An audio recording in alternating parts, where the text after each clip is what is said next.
Welcome, guys. Welcome to the stream.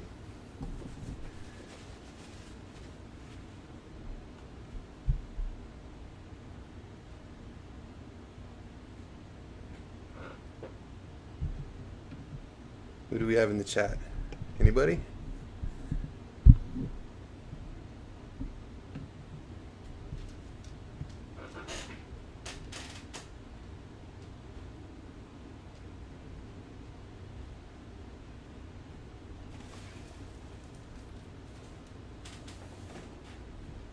Connor the Great.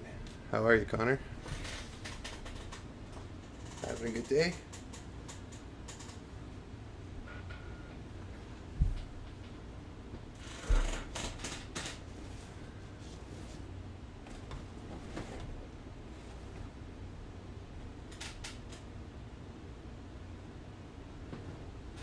Trying to find my Gene Stealer cult.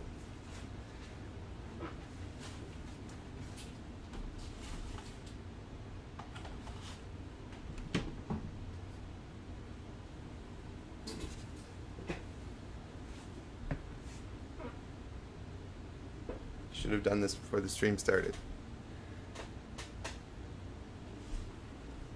There they are.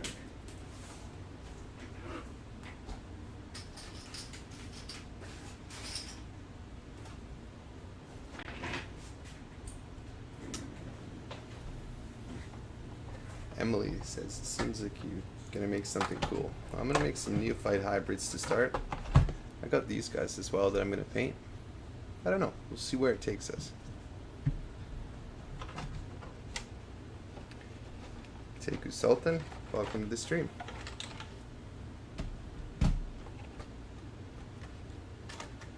Nice to see you on here.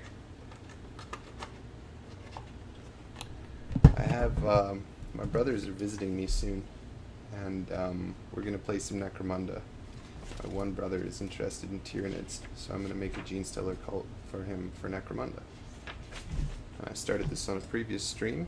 We've got our guy with a heavy stubber here, and a guy with an autogun, but see if we can make him a few more henchmen.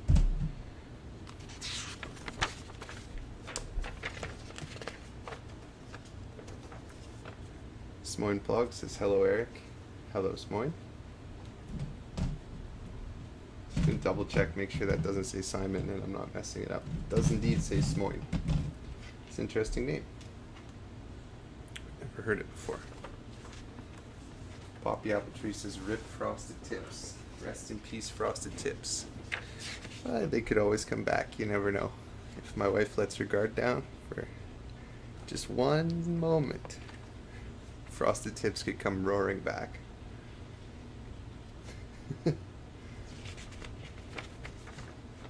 Paul Morton's in the chat. Talented author Paul Morton, guys. We have a celebrity. Goes well, Paul. How are you?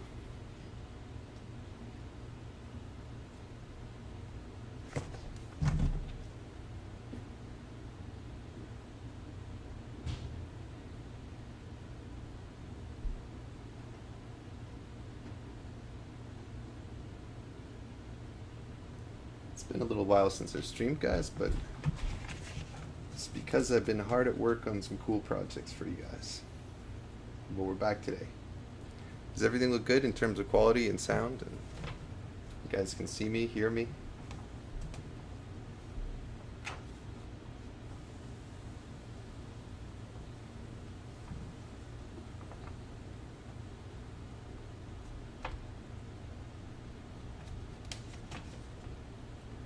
I like this grenade launcher. Flamer. I think a combat shotgun though is a classic one. I think we'll have to do a combat shotgun. Let's start there.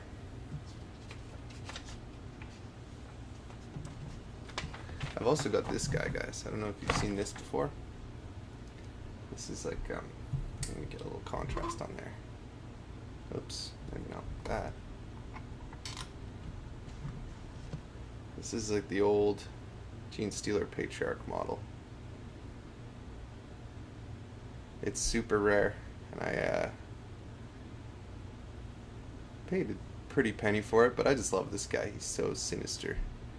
He's sitting in his little throne, rubbing his hands together gleefully with that mischievous grin. Maybe I'll just give him a quick dry brush with some gray or something to make the details pop. So I'm not...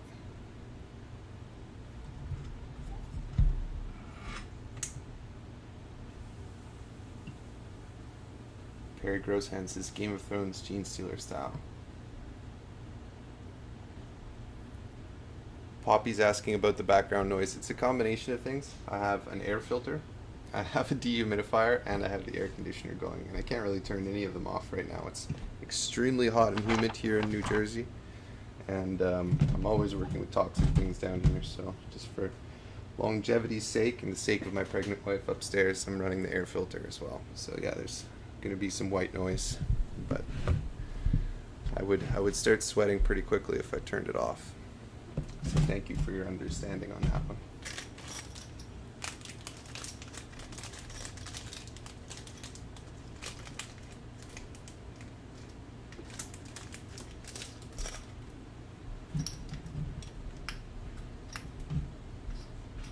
Paul Little, is the patriarch you're talking about, is it the one that's like perched on a girder or something like that?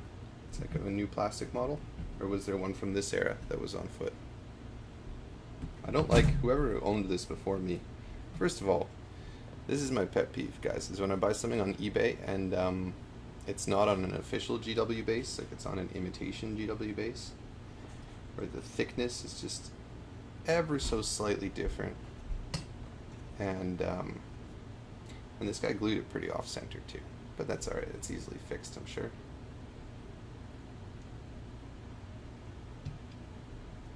Old metal running one. Not sure I'm familiar with that one.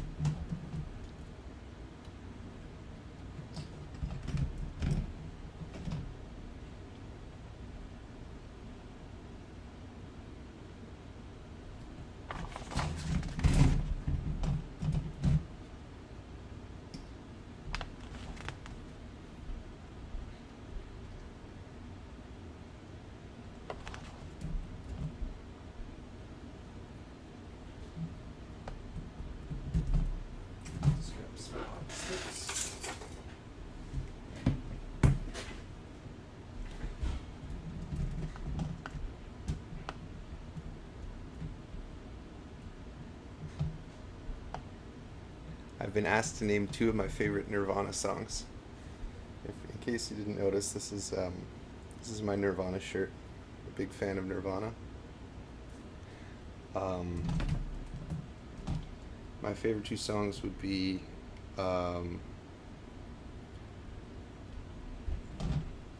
good question.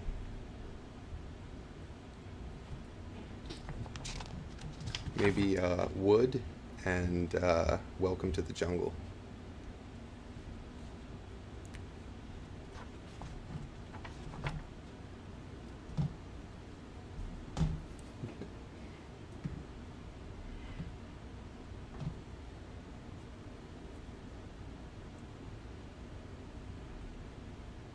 Poppy Appletree has asked, how do you folks keep your models organized? I'll tell you what I do. I have a system of nested baggies. So I have big gallon storage bags like these here, and inside I'll put sandwich sized bags of various models. So I'll have a big bag for the faction, and then inside the various models in smaller bags. And then I put all those bags inside a tub, and I put the tub on a shelf in the other room. And are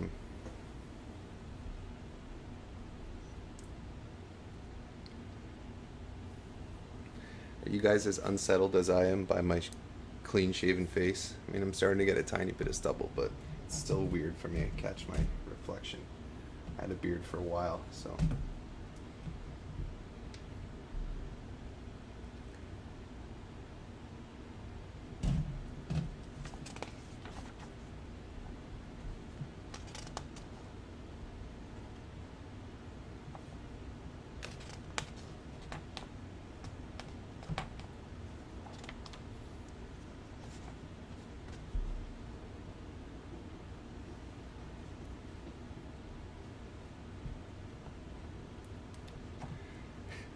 Gary Spicer says, I didn't realize you had a chin.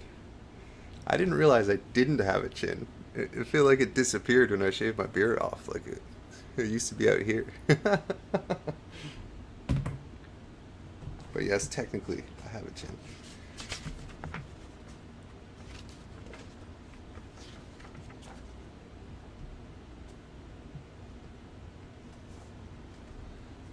Okay, I'm trying to figure out. I have these two pieces loose kicking around my desk. I think this is number 64. No, it doesn't have the color for 64. But they don't seem to go together. So, first things first, let's find some partners for these.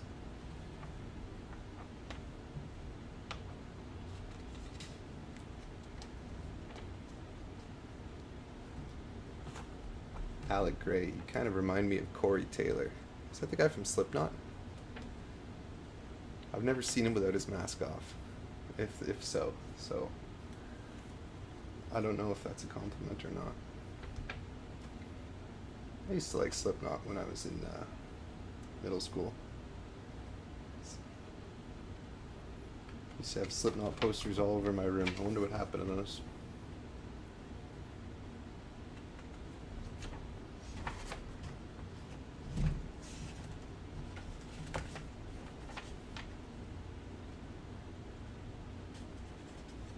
You know what lookalike I get? I get it's a baseball pitcher. Clayton Kershaw. Do you guys know who Clayton Kershaw is? I had a guy stop me in a restaurant because he was so sure that I was Clayton Kershaw. He was really excited. This was before I had the channel too, so I didn't think he was recognizing me from the channel. I was just confused.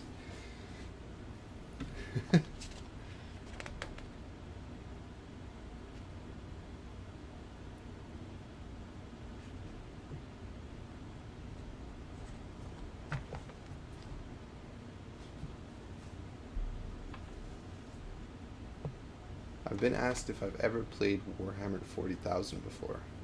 The answer is yes. I've played it many, many times. Most of the times that I've played it, I wouldn't say many, I've probably played it 10 times. Most of the times I've played it have been over Skype, where I set up both armies here, and my brother Skypes in, and then I move all the pieces, and I have one camera set up, actually pretty similar to the streaming setup, 2 cameras, and then I'll use this camera and move it in close to what my brother wants to see, what lines of sight and things like that, and the other one will just be an establishing shot of the whole battle. So I'm okay. I've got my techniques with my Night Lords down fairly pat. I got my winning combinations. I played a few games with the Blood Angels, but I'm not as good with them. And let's see if I used any other armies. No, not yet.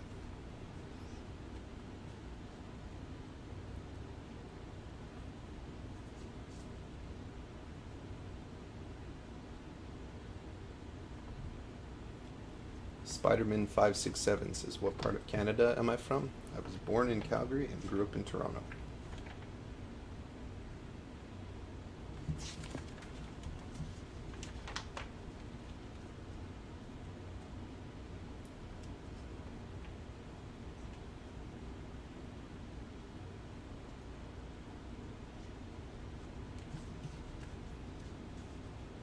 I also, while we're talking about lookalikes, on my YouTube channel, I get comments on every single video I post saying I look like Tom Hardy, which I've never got in real life, but I'll take the compliment because I think he's a handsome guy, and he can do a lot worse than that. I'm gonna have to Google what Corey Taylor looks like before I decide if I'm happy with that or not.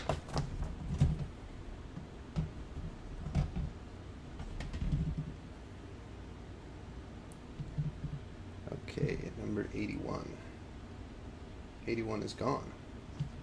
Oh dear. Okay, let's plan B.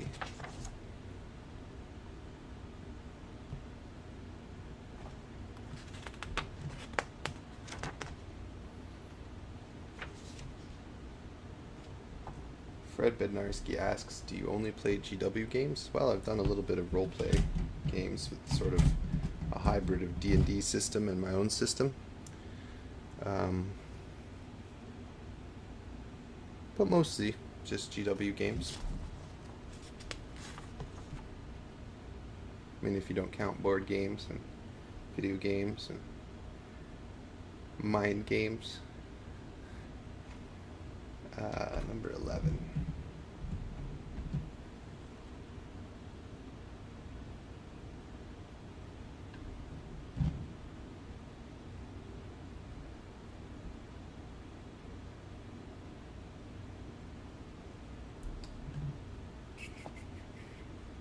Does anybody else find it takes a surprising amount of time to find the pieces on the sprue sometimes?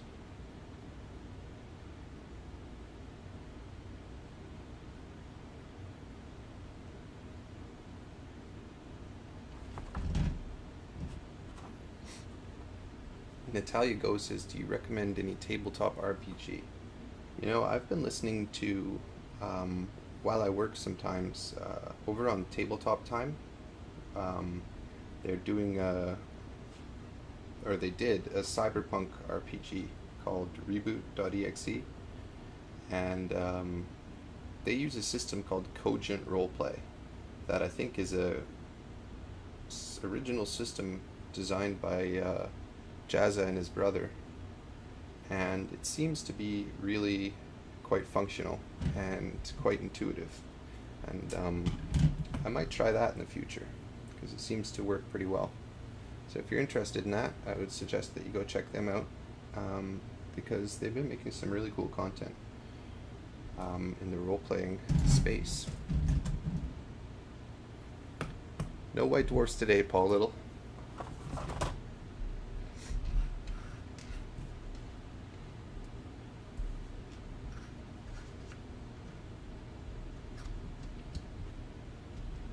Well, Fred, in my opinion, if you didn't grow up with Warhammer already in your heart, then a gateway drug would be one of the skirmish games.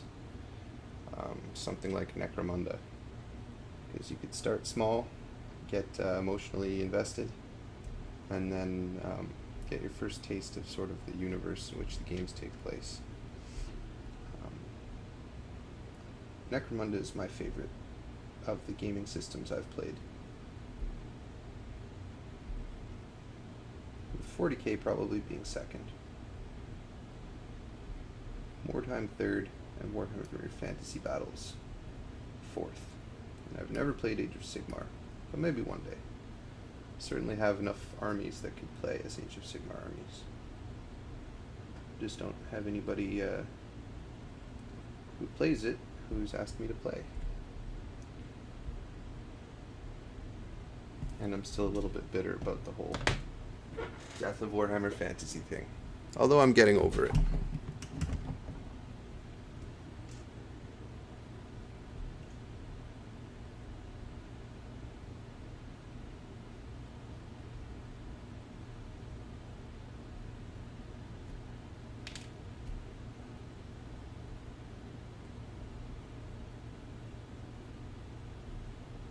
Thanks for stopping by, RHVFX.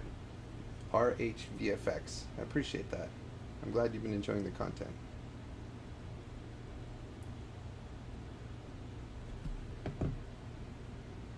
It always makes me happy when you guys send me a message telling me that something I've done has inspired you, because that makes me feel good.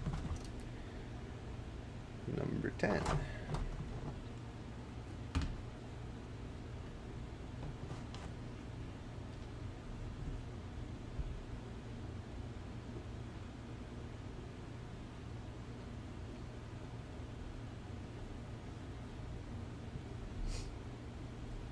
There.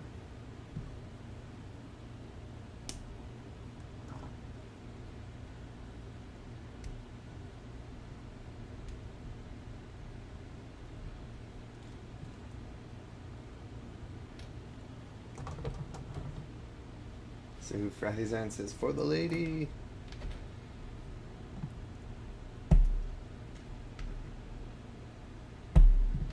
Bretonnian stuff will be back on the schedule pretty soon. Pretty soon. I've got really cool plans.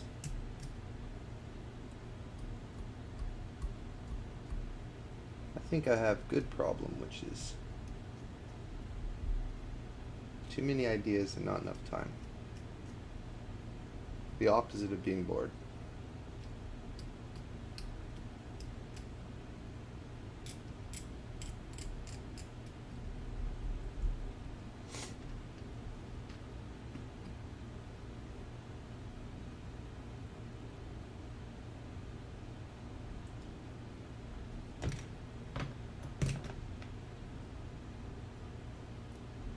Christian Vandenborn asks, is it in your interest to make a complete city and fortress?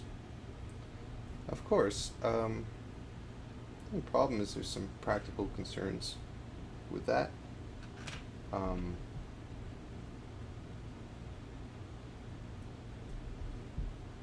Obviously I really like hive cities and space marine fortresses and even medieval style Necromunda cities and fortresses. To fit them down into a scale that you actually craft every bit of it is pretty tough, but I'm always building towards that. I do intend to make a fortress monastery out of my Space Marine fortress system, and I have some things that I'm working on for that. Some of those will be coming soon. And then as far as a whole city, I think I have enough fantasy buildings to make a small town, and I made a wooden palisade a couple of years ago that can encircle it. So I already in some ways have small towns, small cities, but I always like to build more, and I like to keep it modular so I'm never completely restricted to what I've built before.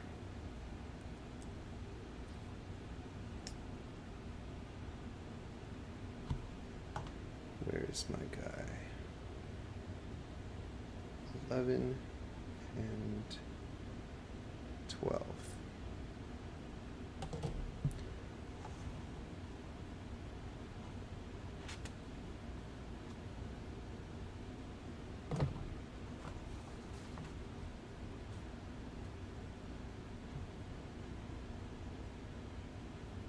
$47.48.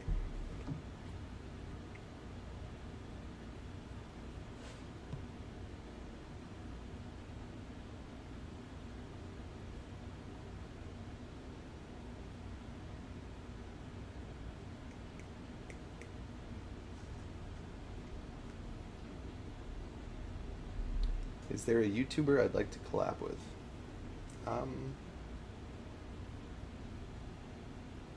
I do like collaborating in some ways, but I also like having control of my own schedule. So, I mean, I talk to a lot of the other YouTube content creators, like on a fairly regular basis. And yeah, I think everybody sort of in the space has something fun to contribute. I'm actually a part of a couple collabs right now, so you'll see next week I'm releasing a collaboration with Wylock and Crazy Crafter and Art Jeremiah and Jay's Tabletop.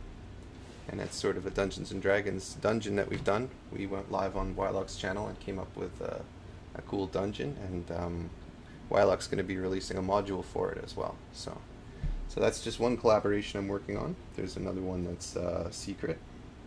And then I don't like to have too many irons in the fire at once, but certainly open to collaborating with all kinds of people in the future.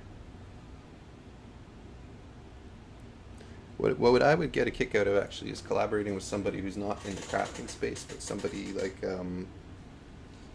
somebody who's in like the history space. Like I watch a lot of history videos on YouTube, or sort of listen to them and half watch them a lot of the time. I think it'd be fun if somebody designed something historically accurate and then I were to create it or something like that. That could be fun. See a whole bunch of shotgun arms, but not the specific one I'm looking for. 48.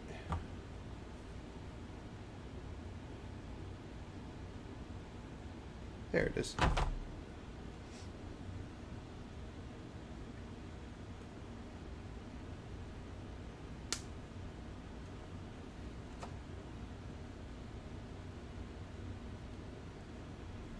Poppy Appletree says Dana Howell is great. Yeah, I really like Dana. We worked together on the Squarebase. What do you call it? That's my Bretonnian video. My first one came out from that. So that was her idea, is to do sort of a tale of 4 warlords. Ended up being, I think, 6 of us.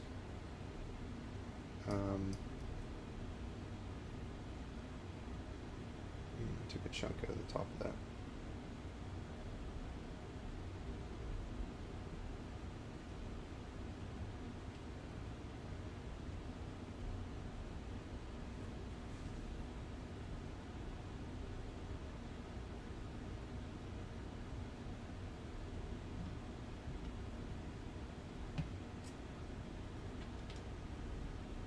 A scale model of Brecourt from Band of Brothers.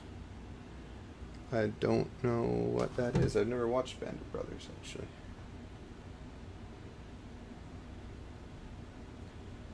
I know that it gets its name from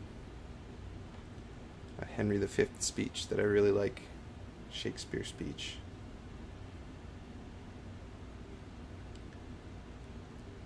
'47.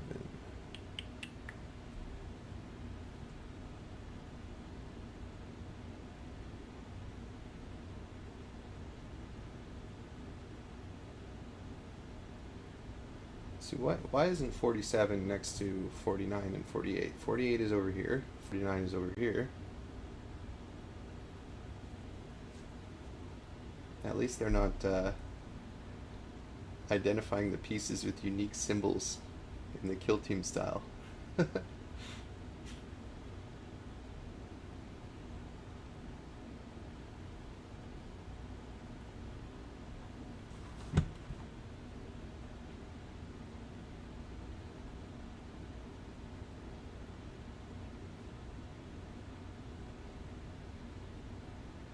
The first assault on D-Day against an artillery battery. Damn.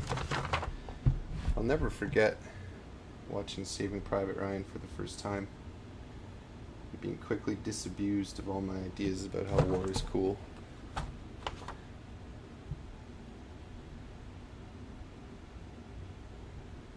'47.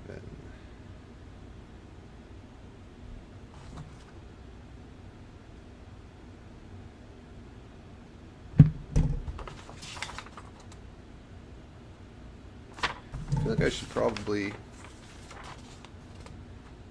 read some more lore about the Gene Stealers cult, because I don't understand the difference between 4th generation and 3rd generation.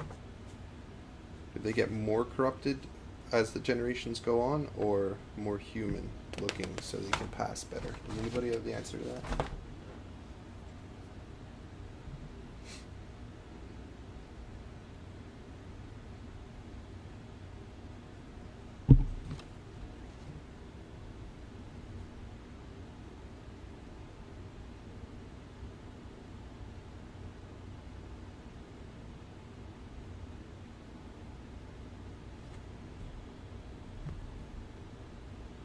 More human looking.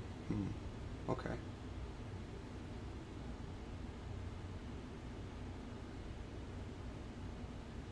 Do you know what else they could do? That would, I think, well, maybe this is a bad idea. Is if they had the numbers of the pieces sort of on the flat connection points of the pieces, in addition to on the sprue next to them. Because that way, I could cut all the pieces out, sort them into piles, and then just sift through the piles. So if I'm looking for a left arm, I would only have to look through the left arm pieces. I wouldn't have to. There it is. There's 47.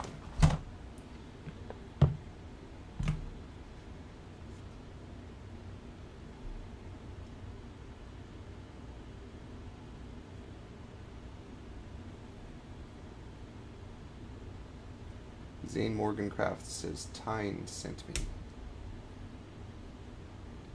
Thanks, Tyne, for spreading the word.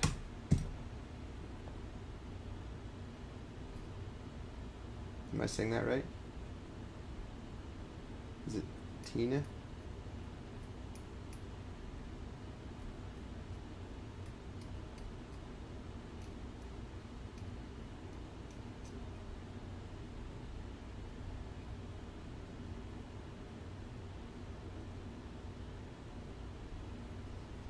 This is a fairly dull knife. I think we can be better than this.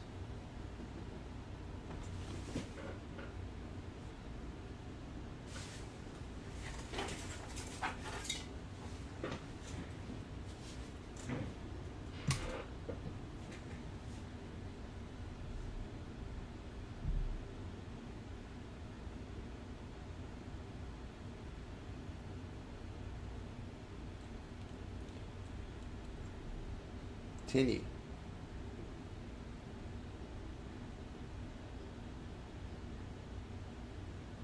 Tina.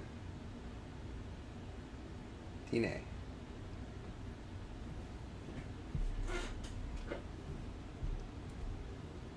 Tina. Tina. Okay, we'll go with Tina. What are you guys working on? You guys crafting along with me, or where are you guys tuning in from? I'm curious when and how people watch. Sometimes people tell me they're on their lunch break, or they just got home from work, or they're crafting along with me. Curious.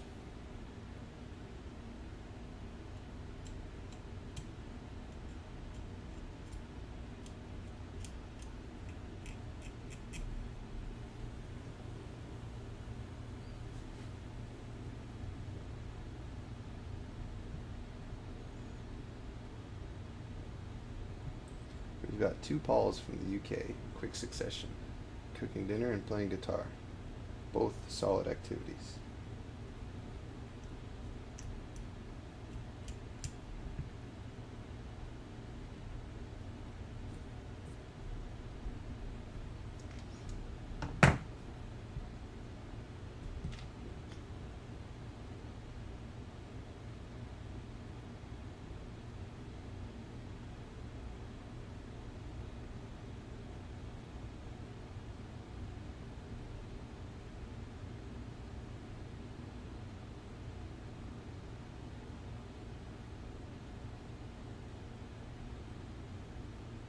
Mod 50512, building corpse grinders with zombie heads. That's a good idea.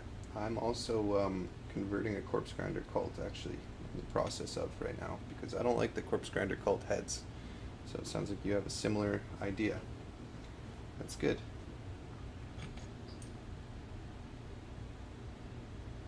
Oh, I got one of these big droppings.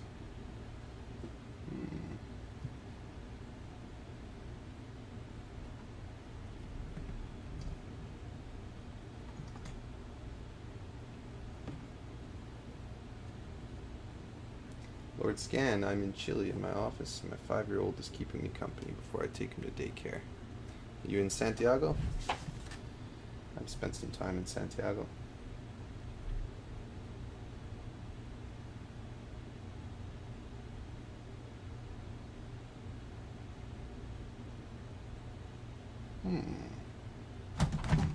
This doesn't actually fit very nicely. I was not expecting that.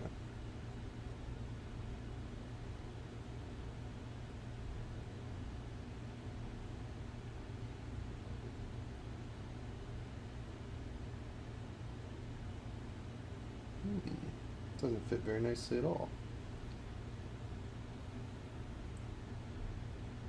Well, let's save those for someone else then. It's disappointing. Guess I gotta give this guy a 4th generation gun. Maybe that's what's going on. Are they on different sprues? Have I figured it out now? 4th generation and 3rd generation on different sprues. These are the more human arms here, so let's go with that.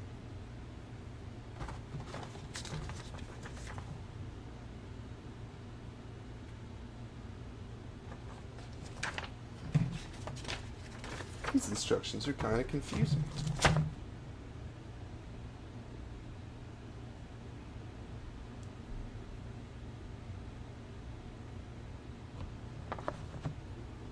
Bertomont City. St. Morgan is asking about my Fae project with Wylock and the gang. It's going well.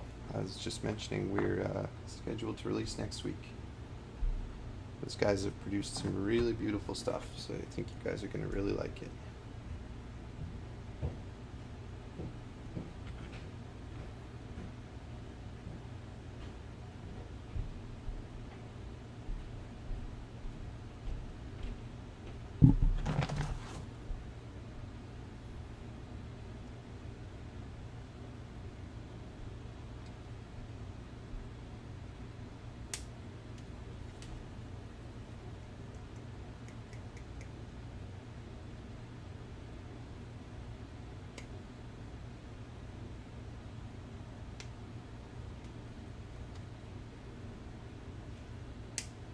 American distances. I used to live in Seattle years ago. Everything's so far apart. Ain't that the truth? You know, I drive from where I live in New Jersey to Toronto sometimes, and it looks close on the map, but it takes 8 hours. Whereas in Europe, if you roll over in the night, you're in a different country, basically. If you drive 8 hours in Europe, you're basically all the way across the continent.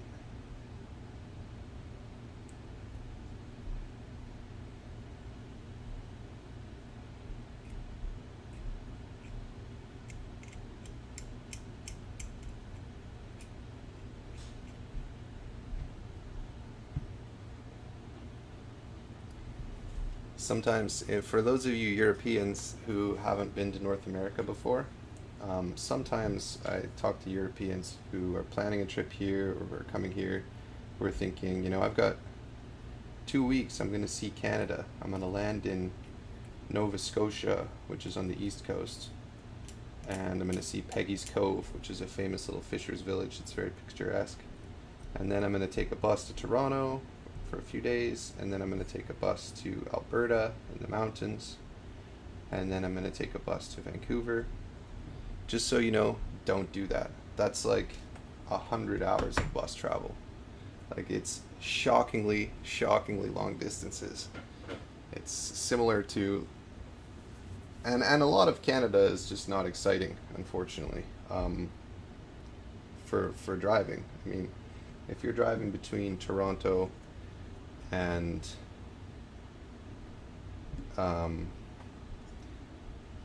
basically, if you look at a map, Ontario, the province that Toronto's in, if you drive from Toronto, you drive north through what they call cottage country, which is really pretty. The Muskokas and stuff. There's the exposed Canadian Shield and lakes and stuff. But once you get north of that, it's basically just forest on either side for a really long way until you reach Manitoba. And it's a long drive. And then once you get through Manitoba, it's prairies, which is essentially just grasslands. There's not much to look at for really long distances. So if you think a bus tour across Canada is an appealing prospect, I urge you to reconsider. And most Canadians, if they're going to drive that distance for one reason or another, would drive down through the United States and go through the Midwest and stuff, hit up the Mall of America. There's more exciting stuff there. You go to Yellowstone Park. You can do a bunch of stuff if you dip down into the States. But so there's my travel recommendations for the day.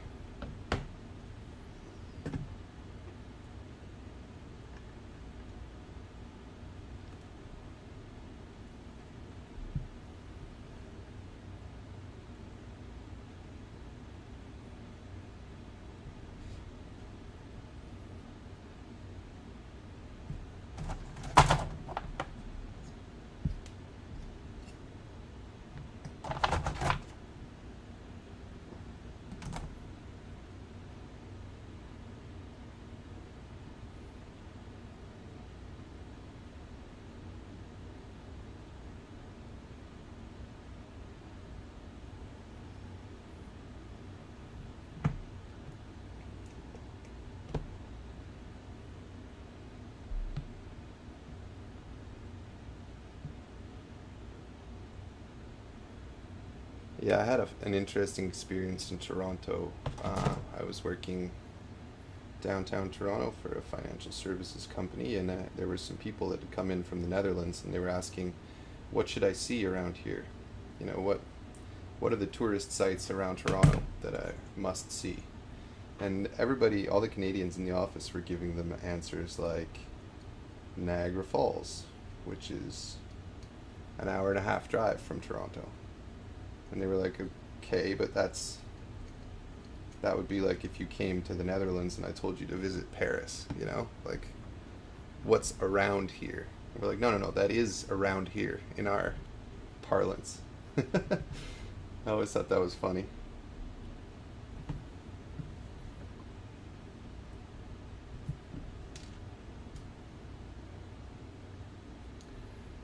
Joe, I'm building some Gene Stealer cult right now. I think I'm going to change gears in a moment and do some speed painting. Well, we'll see.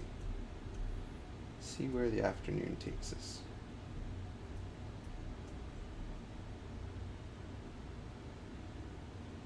Aussies understand a good 8-hour road trip.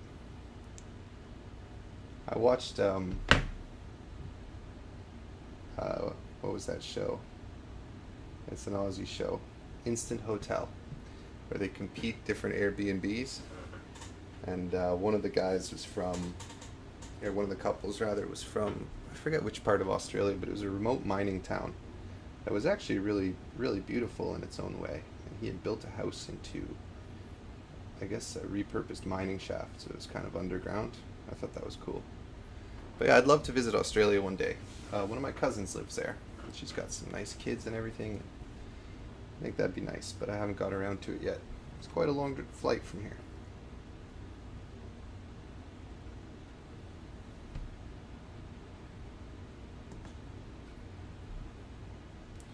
So here we go. We've got a guy with a shotgun.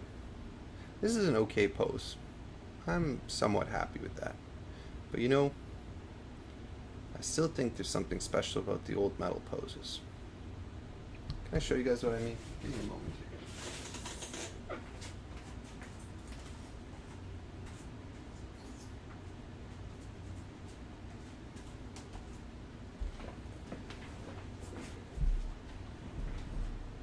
And this is an old Warlock guy holding a shotgun.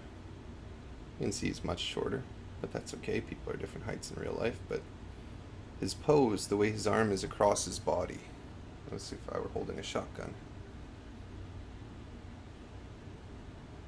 It's just natural. You know? It's a sort of pose that is less easily done in a multi-part kit. I just think it's really nice. I like a mix of old and new.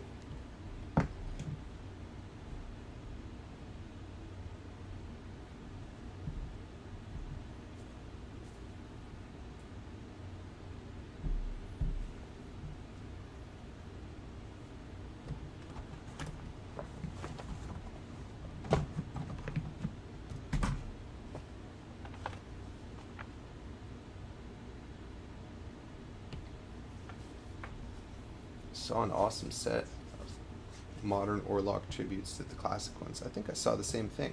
Somebody's been posting theirs that they're working on. It's a nice idea. Okay, let's build one of these.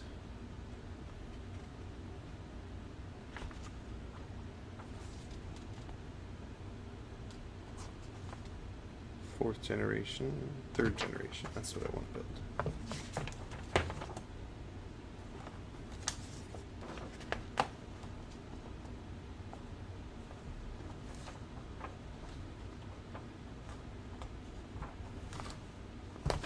Have I used any more ramen seasoning as pigment? No, just keeping the spices to my own stomach recently. Off the crafting table and into my stomach. For some reason, everything I work with is toxic these days. A little bit less fun. But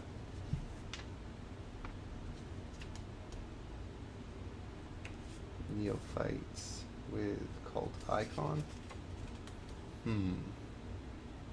I don't know if I want to make a guy with a cult icon.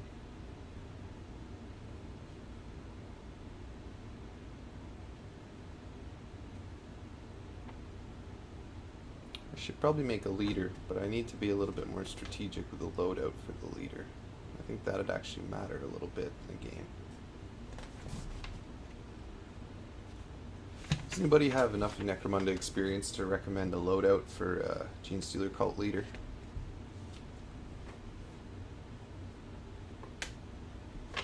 Oh man, Poppy the Apple Tree says Neophytes. Isn't that the synopsis of the Matrix movies?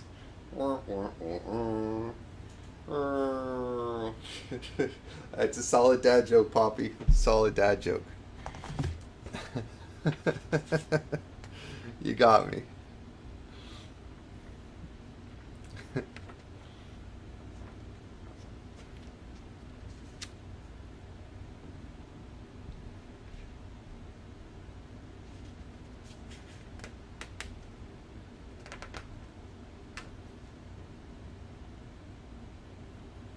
This is...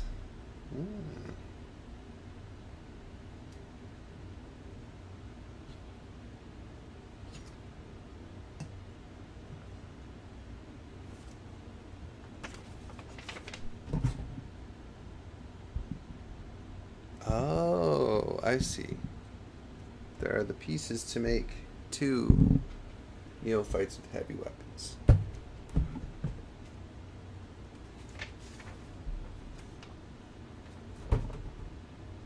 Princess Damien says, you're doing a Genestealer Cult Necromunda gang? That's a great idea. You need to make them a limo. Why a limo? I don't quite follow.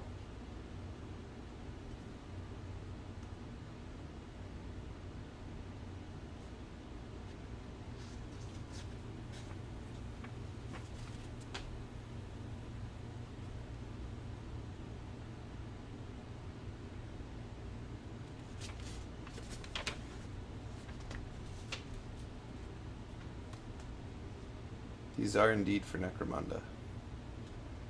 I've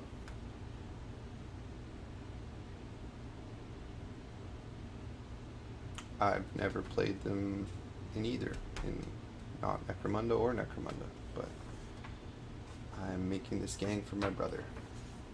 He's coming to visit soon, and you know, if everything works out, I have 4 brothers, and they were all planning a visit, and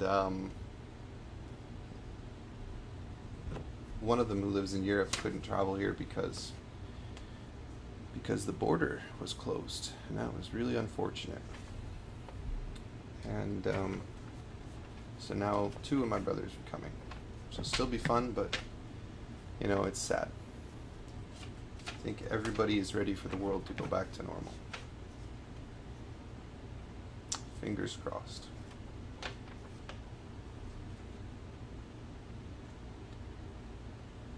They used to have limos in the old 40K, very goth.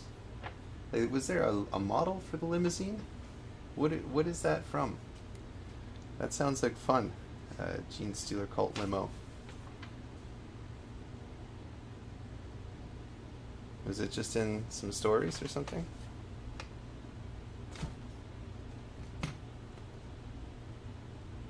Genestealer limousine. How have I never heard of this? Sounds up my alley.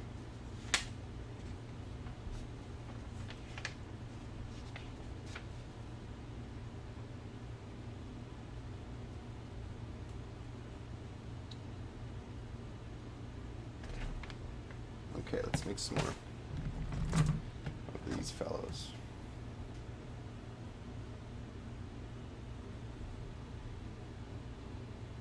You know, I would like, I think, one of them to have, I don't really know how they play, but for my Delac gang, I really enjoyed having a guy with a long las, like a sniper.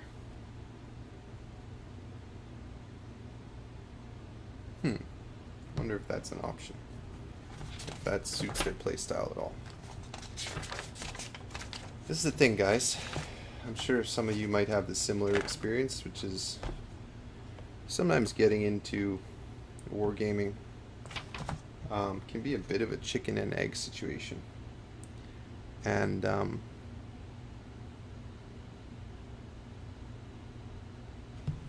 I just changed my mind to pull this guy's arms off. You don't know what loadout to give until you've played. And you can't play until you have models. You can't build your models until you know what loadout to give. And so sometimes you just have to pull the trigger, take a suboptimal loadout, and just live with it. That's how I see it anyways.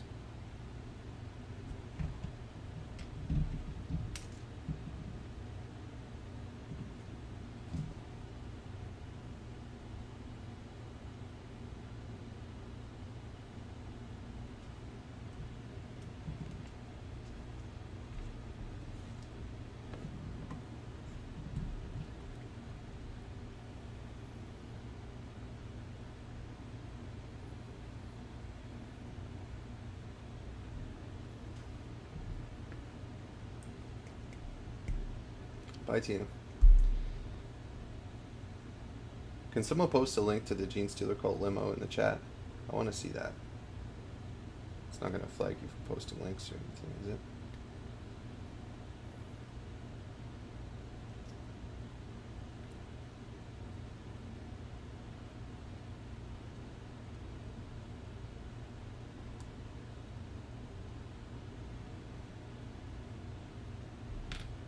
That sounds really fun. Genestealer Cult limo. Like I'm trying to, like, what would that be referencing? What's an example of like the aesthetic? Because normally, with a lot of the older 40K stuff, you can point to something specific in a movie or at least a book that they were kind of ripping off or referencing. Wargame Exclusive has a model for the Genestealer Cult limo. Interesting. Well, you have my interest. I would love to see what's up with that.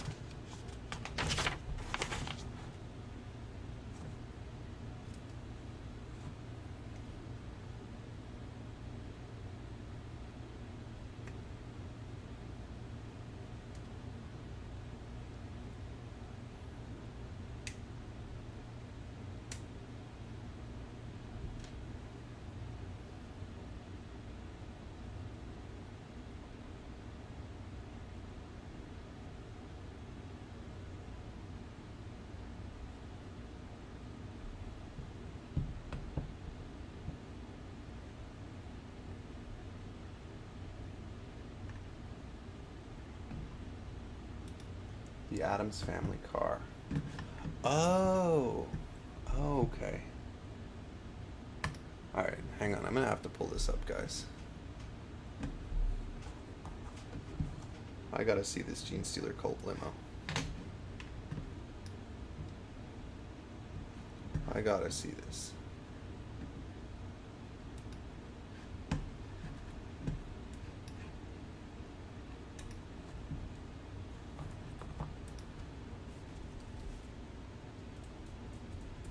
Genestealer Cult limo.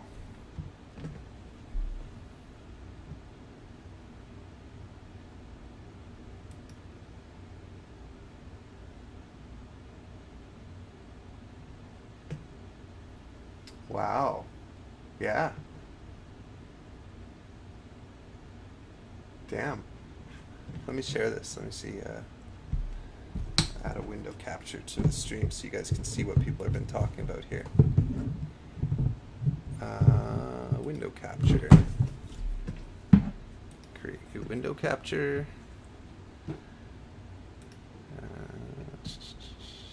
Genestealer Cult limo. There you go. You guys see this? Oops. Let me shrink it down so we can look at it together. Look at this. This is nuts. So it's got this like retro limo look to it. That's really cool. That's really cool. Thank you for sharing that. I've never seen that. Kind of surprised that I was so unaware of this. It reminds me of the old Superman cartoons. It's got that sort of retro aesthetic. Just like a hover limo. I guess some of them are done like hover limos, and some of them are on wheels.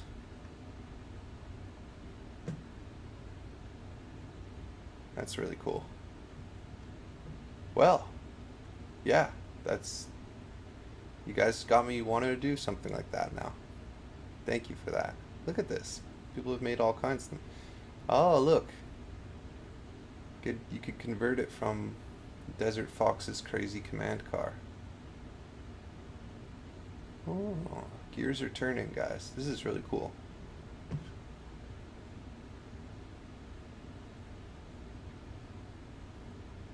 Cool. Okay. Thank you for that.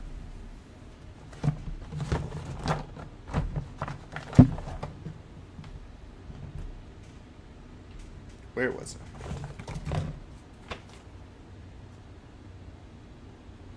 Looking for piece number 8.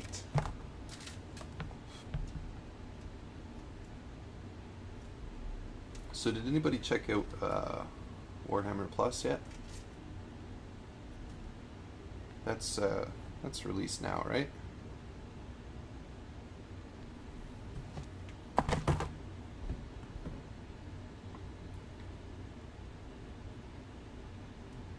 Take care, Paul. Thanks for tuning in.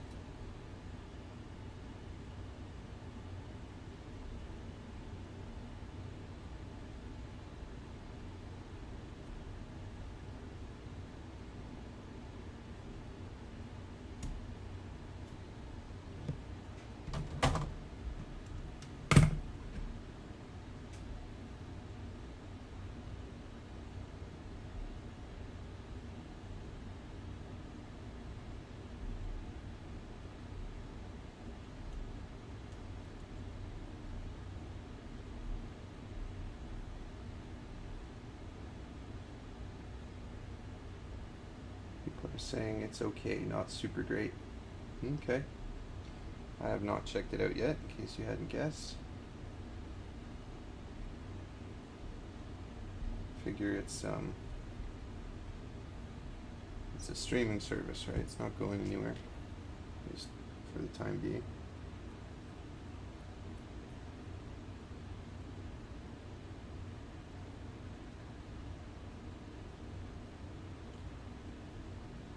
Did anybody who checked it out, how much content is on there?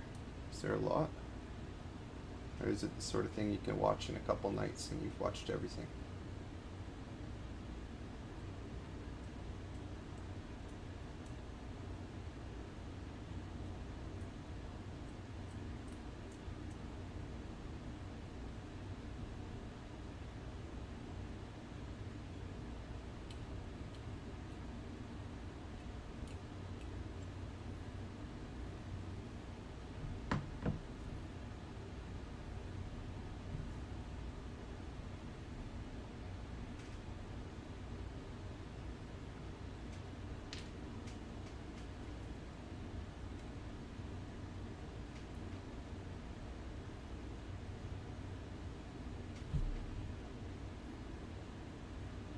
The apple tree says, if you're looking for content, you probably won't be content with what's available just now. Strike that, reverse it.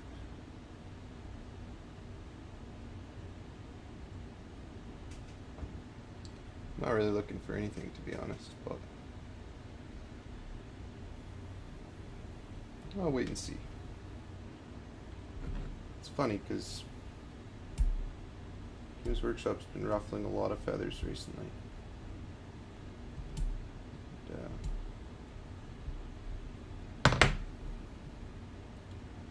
Be interesting to see how Warhammer Plus does.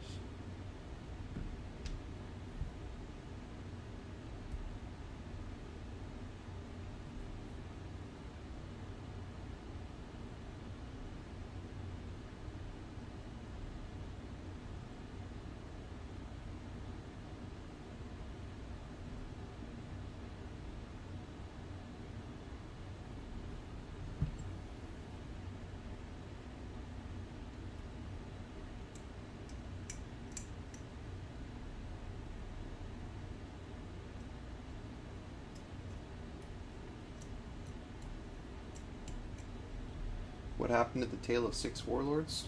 Nothing happened to it. It's just, it's coming. Next episode is coming. We were talking about that recently. Everybody's working on different things.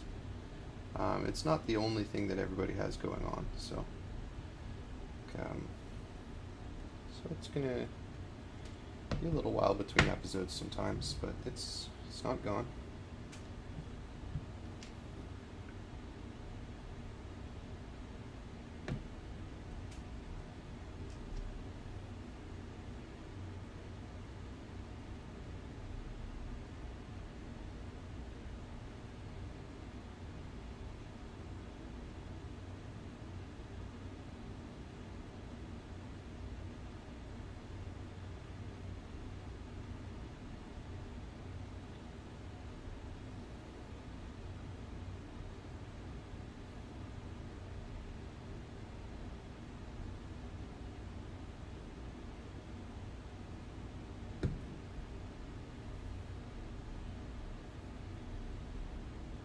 Hi Townsend asks, what's the worst job I've ever had?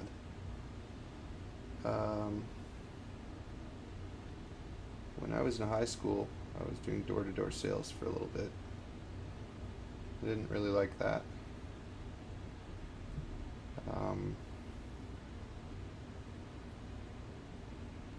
But there were upsides. I think each job has its upsides and its downsides. I certainly didn't take any stress home with me at the end of the night in that job, which is always nice. Underappreciated aspect of a lot of jobs that aren't necessarily glamorous is your ability to leave the job at the door on the way home. I've worked in retail. I've worked in construction and contracting. I've worked in financial services and compliance and regulation department. Worked at a tech startup. Actually, I didn't really like that job. That was one that was just a co-op job while I was in school, though.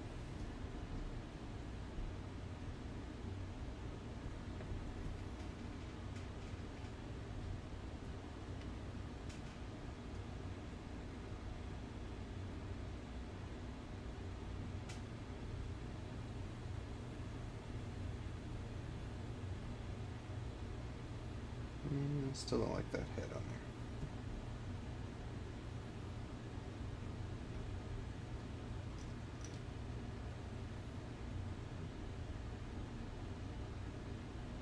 I've worked in some kitchens as well, Poppy Apple Tree.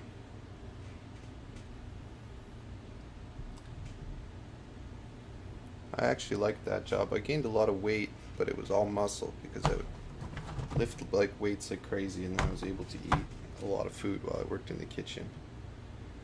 And I got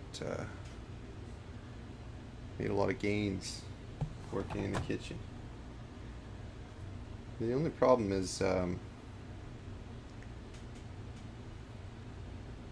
was always staying up late and sleeping late, so it was hard to have social interaction with people who didn't work in that industry. But there's always industry events and things. Had a lot of different jobs, actually.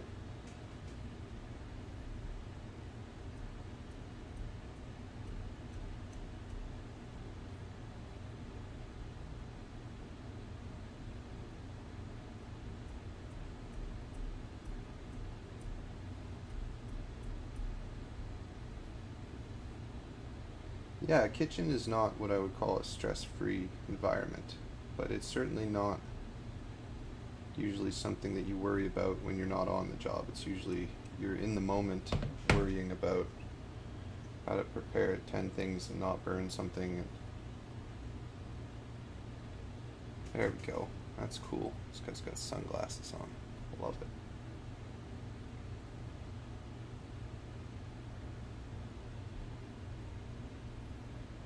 There we go. I'm more happy with this guy than I was with the last guy with the shotgun. This guy looks like he's on a mission.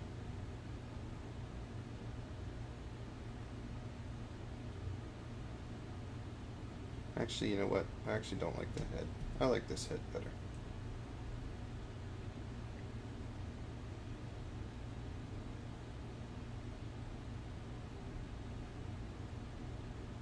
There we go. This guy means business. Good.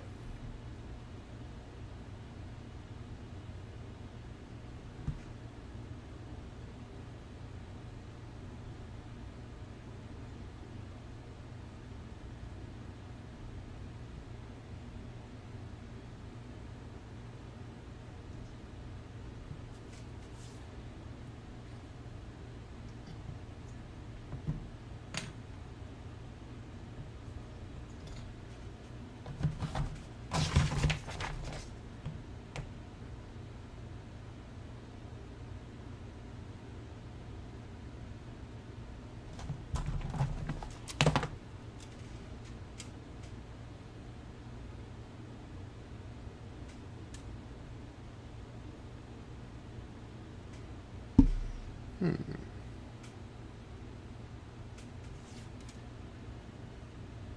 41 and 42, right? Yes.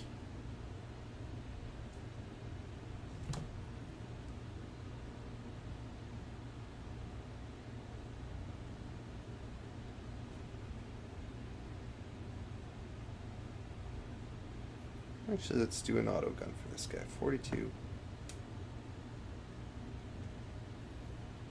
Yeah.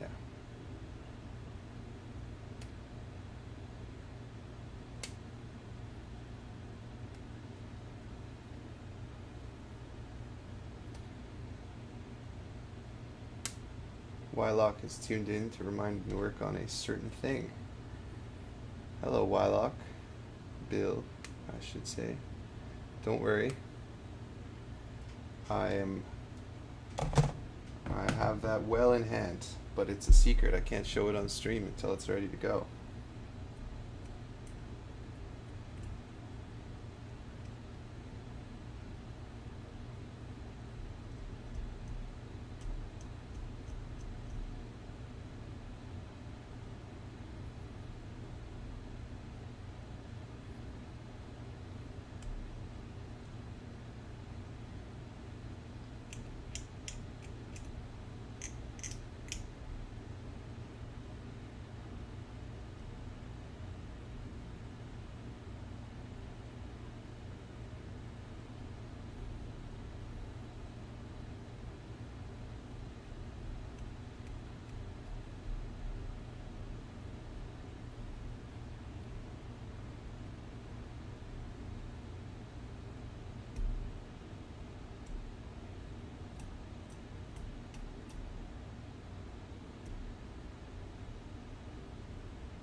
Genestealer cult for Necromunda.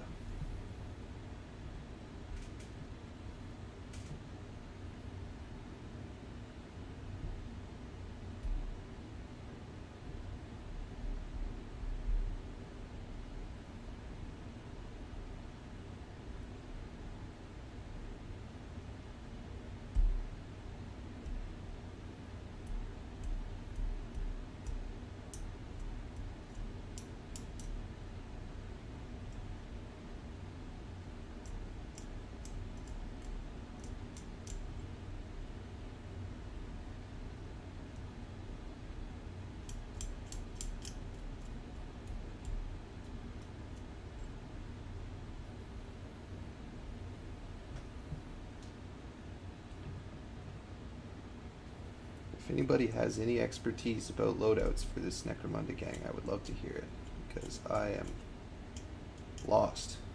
Never played with the Genestealer cult for Necromunda, never played with them otherwise, so I'm just building what looks cool.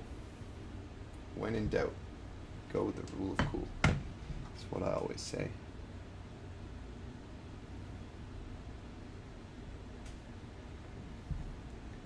By the way, would you guys prefer to see music when I'm streaming? Like, would you guys enjoy music in the background? Or would that be distracting? You guys can put your own music on. What do you think? Let me know in the chat.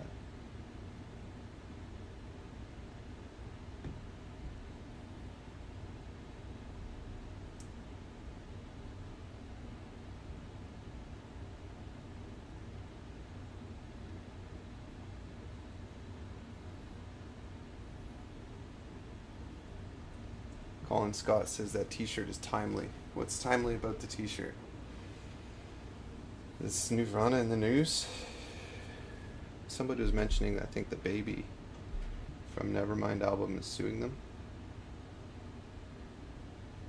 which is interesting.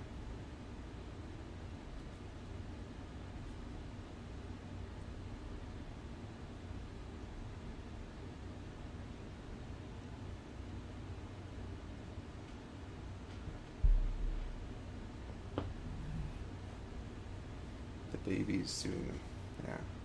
This is actually a joke shirt, guys. I don't know if you noticed, but it's not actually Nirvana. It's a picture of the Hanson brothers from the band Hanson. I just thought this was funny, so I bought it. Now that I am a adult and soon to be a dad, I care a lot less about trying to look cool.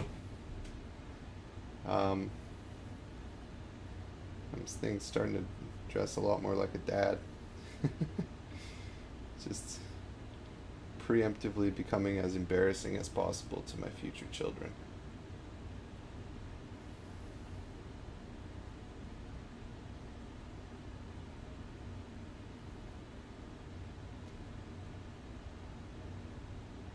I'm actually really excited to embarrass my kids. I used to think my dad didn't know when he was being embarrassing, and in hindsight he knew exactly what he was doing, and he was enjoying making me squirm, and I can't wait to do that as well. It's a very specific form of entertainment that you can get as a parent, I suppose. Being uncool and watching your kids freak out.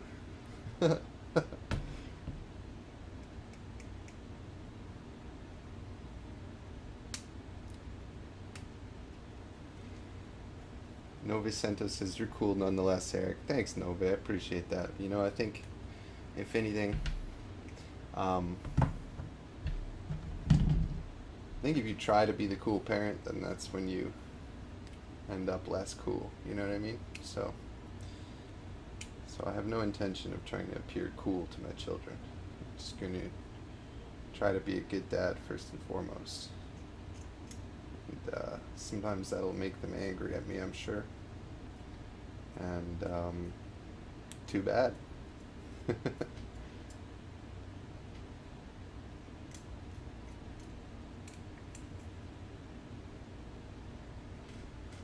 The Death Prince of Bel Air says, congratulations on fatherhood. Give him hell.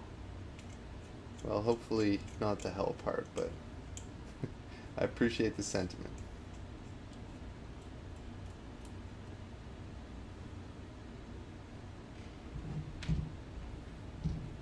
I never once wore sweatpants, then I became a dad. Well, I actually wear sweatpants all the time. You know, I do so much crafting that, like, I've trashed all my clothes. Like, all my nice clothes have got a blob of white paint on them. And so now I don't buy nice clothes anymore. And I just buy cheap clothes, and all my cheap clothes have paint on them too. So, just can't win.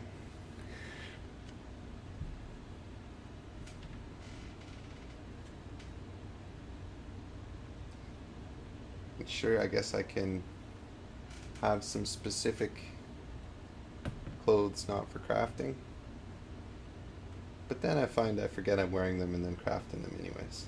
So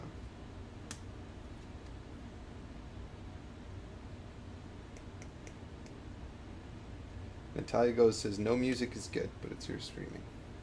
Thank you for the feedback. Anybody else have any opinions about if I should have music in the background or not when I stream? I feel it's interesting trying to feel out the balance of how to approach the streaming. I was in more of a subdued mood today, guys, hence the title and things, Cozy Hobby Stream. Because I just wanted to relax and get some stuff done and not worry about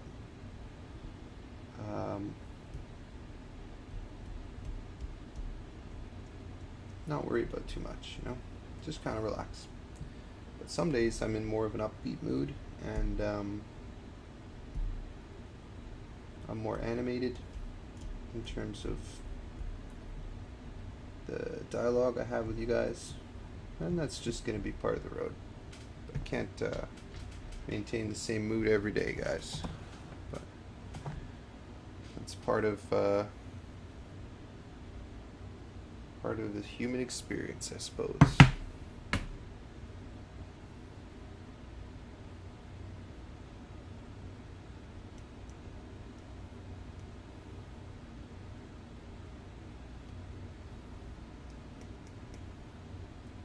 Am I allowed to stream with music? I think if I choose the right music, I can't just put on I'll get copyright struck if I just put on normal music in the background that, you know, big record companies, that sort of stuff.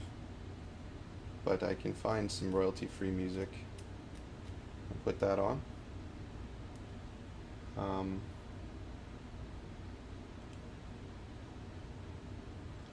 Yeah, it's interesting. I'm still honing in on my streaming strategy, guys, on what topics to cover, what people resonate with. It seems like people seem to like a dedicated topic of what I'm going to be doing in the stream to be announced beforehand, before you join in on the stream. Let me know if you guys think that's true or not, or if you just come in to see me no matter what. Kind of curious what you guys think.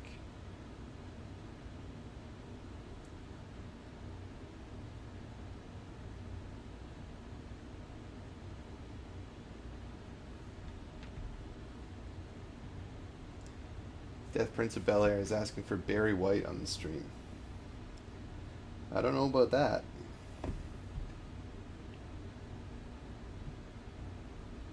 A little bit too smooth.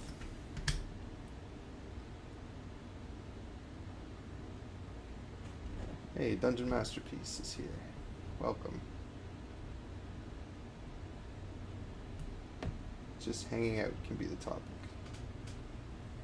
I agree. Sometimes I just want to stop in and say hi. You know, I didn't stream last week due to a conflict, but I am going to try to make this a regular thing.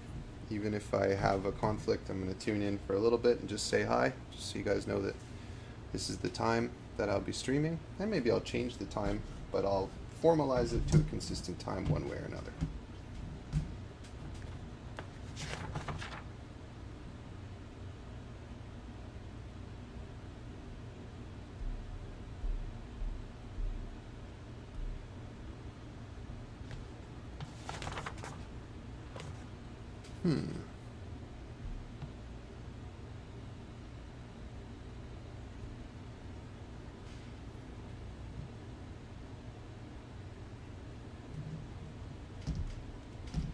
Colin Scott says, ask Midwinter to use his Death with Dice album. I suppose I could do that. Guy's a pretty approachable guy. Maybe he'd be open to that. Who knows?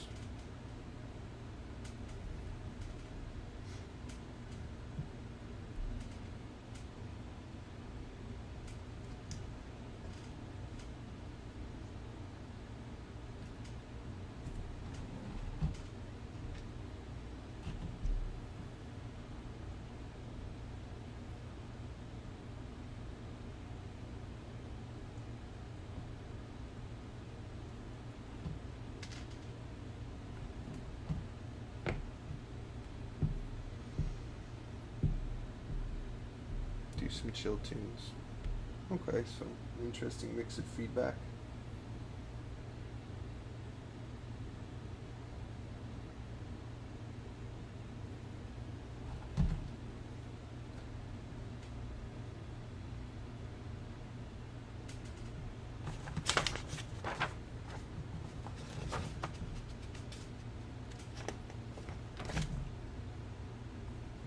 Do we have Necromunda players in the chat? Does anyone play Necromunda? I'm a bit curious to hear what seem to be the good strategies these days. If to the extent that there's any meta at all in Necromunda, given that it's fairly not competitive as games go.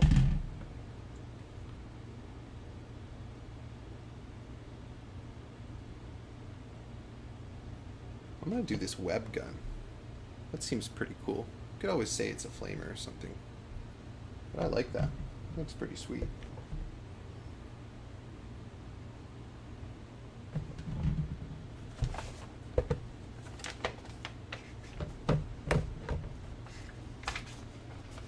Nobody plays Necromunda, they just buy the pieces for kit bashes?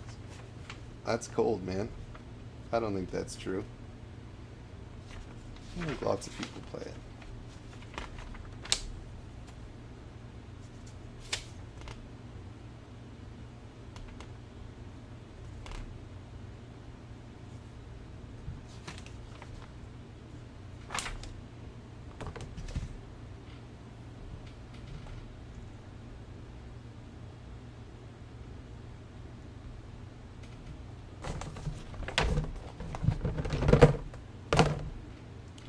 Crazy Crafter's in the chat. He's also nagging me about our collaboration. Don't worry, man. I'm on top of it. These are not myconids. These are tyranids. What is it, guys? Is it myconids or myconids? Do we have any Latin experts in the chat?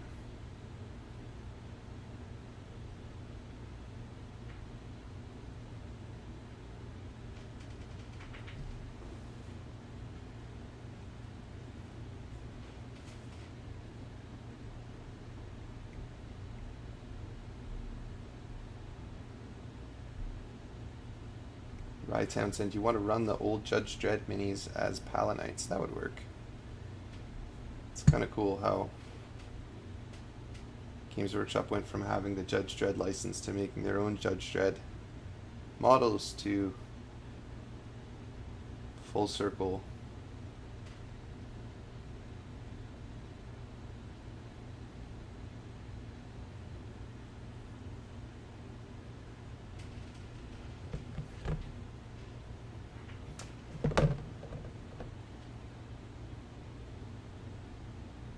There it is, 77.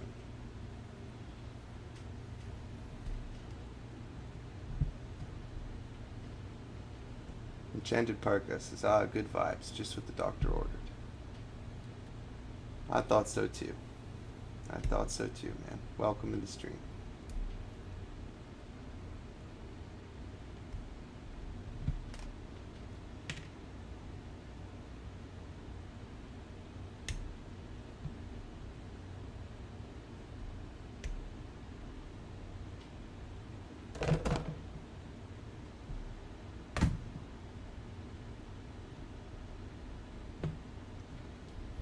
At least they rhyme. Exactly right, Colin. At least they rhyme.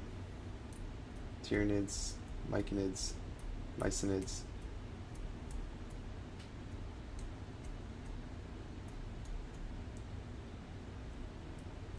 At least they're nids.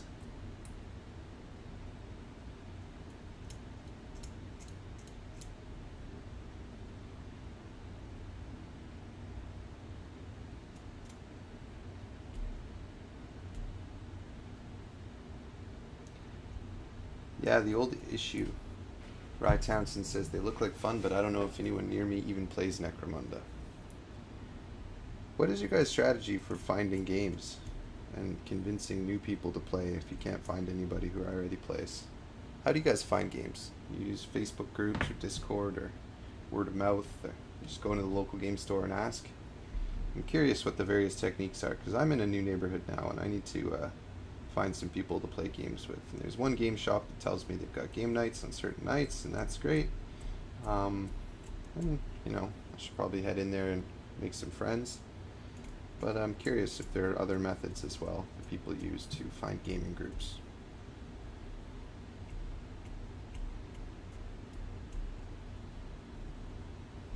Natalia Go says hi. Hey Natalia, welcome to the stream.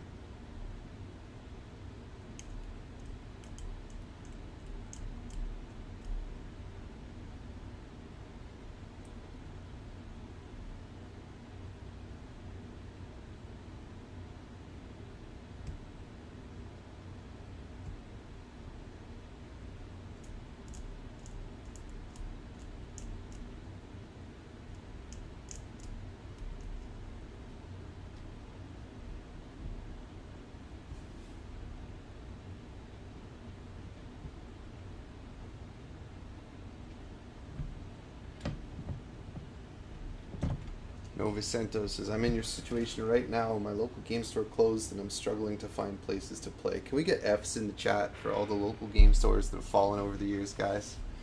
Put an F in the chat if you are mourning a local game store. So the one I used to go to as a kid that I really liked is called the Century in Toronto. They closed down many years ago. It still makes me sad because I really liked that store.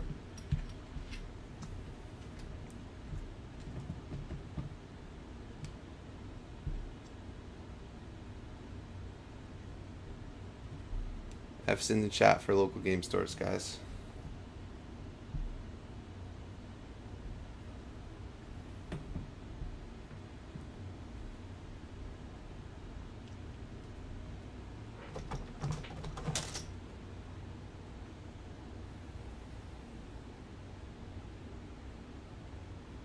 See, Natalia's saying she played Necromunda for several years. Or sorry, Mordheim for several years, but Necromunda is not very popular around here. See, at my last game store when I lived in Brooklyn, there was a group of people that played Necromunda, and I was able to convince them that we should start a Mordheim campaign because I think it's a small jump from Mordheim to Necromunda, and people were on board, and it was we were in the middle of our Mordheim campaign when the government told us that we had to start staying at home. And never really started back up again. Real bummer. But the good news is that we live in an age where we can find our hobby entertainment online until things are back to normal.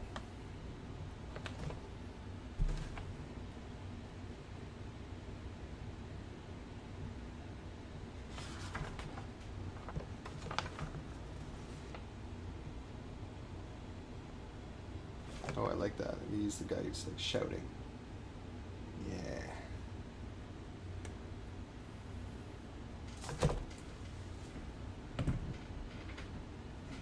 Nikita L says, speaking of actually playing Necromunda, Assault on Precinct 19 and the new edition is quite fun, if unwieldy mini campaign. Yeah, we started to play that actually. If you go on my Instagram, you can see the table that we set up for Assault on Precinct 19. It was really cool. We set up a big sort of very, very terrain dense little setup. And I thought it looked very, very cool.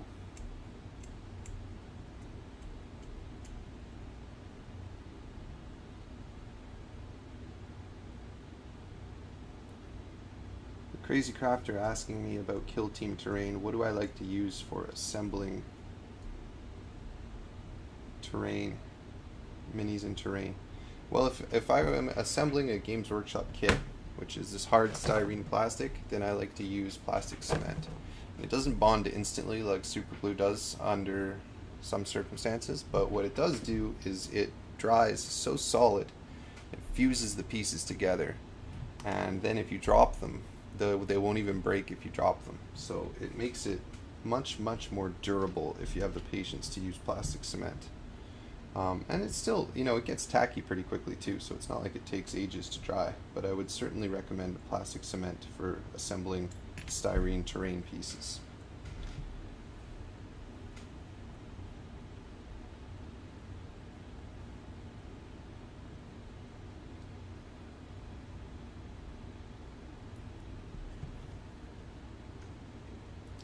DK Blap is in the chat. Hey Eric, hey chat. Hey DK Blap. Welcome. Nikita L. wants to convert the assault on Precinct 19 into a mini campaign for Infinity. I've been hearing more about Infinity. And I was actually at my local game store the other day asking about if there was a community of people who play Necromunda. And he said, you know, games kind of ebb and flow here, and right now we're into Infinity. And I've never thought much about playing Infinity before.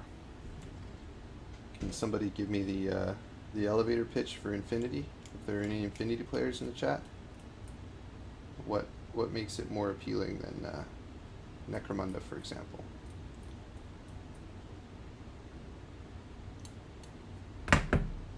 I'm playing. Hi from France.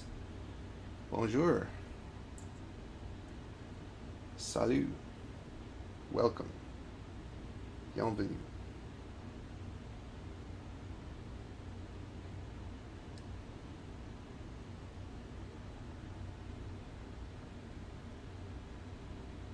Greetings from Germany. Hallo, willkommen. That's the extent of my greetings. I think I have a few more, but excuse my accent. I'm deeply out of practice in both of those languages.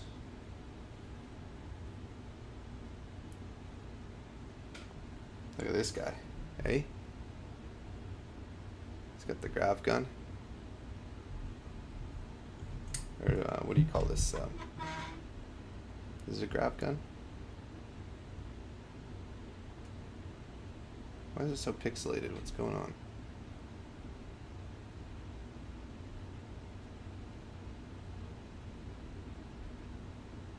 Huh.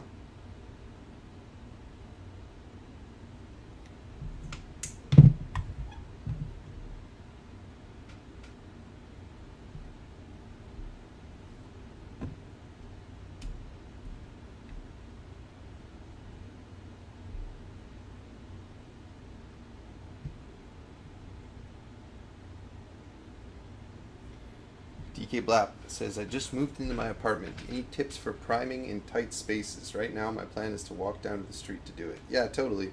Take some cardboard, go outside. If there's any wind or gusts of wind, then do it inside an open box. Like tip the box towards you so it's like a little spray booth. You totally should not spray inside, in my humble opinion. But the good news is you don't have to. Alright guys, 5 Genestealer Cult are now ready for the paintbrush. Add that to the 2 I already have. It's a start of a nice little gang. I'm happy with that. Can always add some more once to get a better idea of loadout.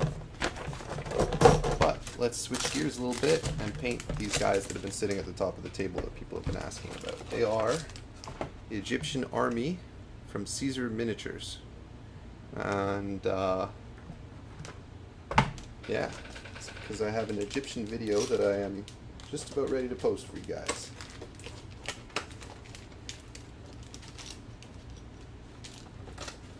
$40K guys says, I think that gun's a net shooter or flamer.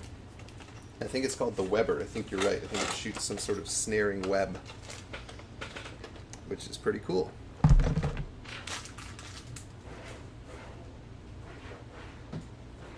Oh, shoot. Oh,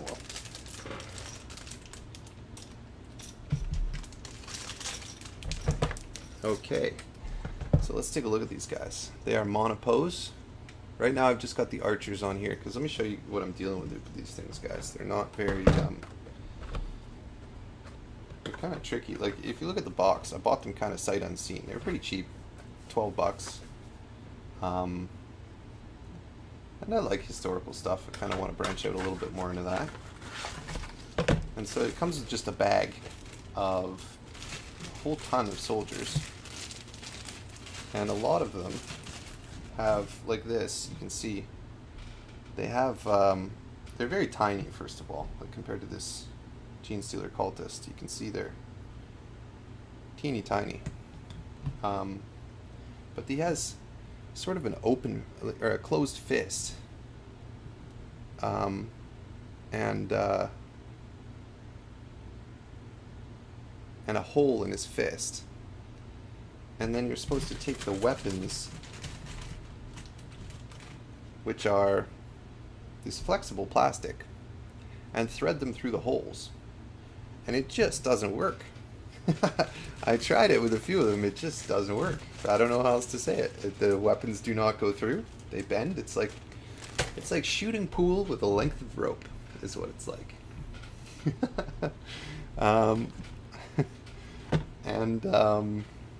And so I'm just doing the archers today, guys, because these guys already had their weapons in their hands. I figure I can paint all these guys with contrast paints in really quickly. For an Egyptian skin tone, I think I'm going to use... Ooh, good question. Should I use a mix of Guilliman flesh and snakebite leather? That sounds decent.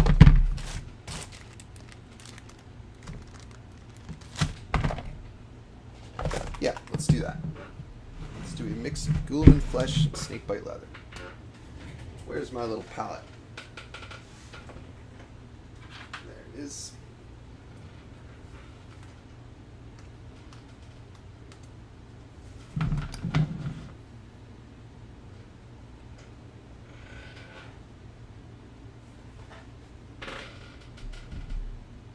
Can I freeze the plastic weapons for gluing? That is a good question.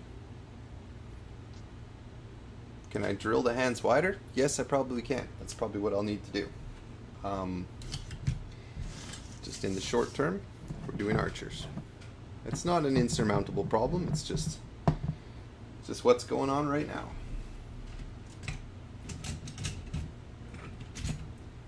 It's also the weapons are, the poses are not as nice. Like this is actually kind of a nice pose. That's exactly how you would want an archer to look. And the other guys are kind of in, their poses are a little bit weird. So.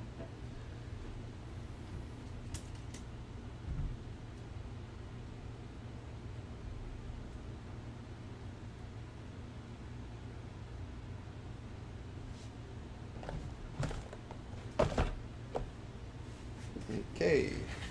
Brush out.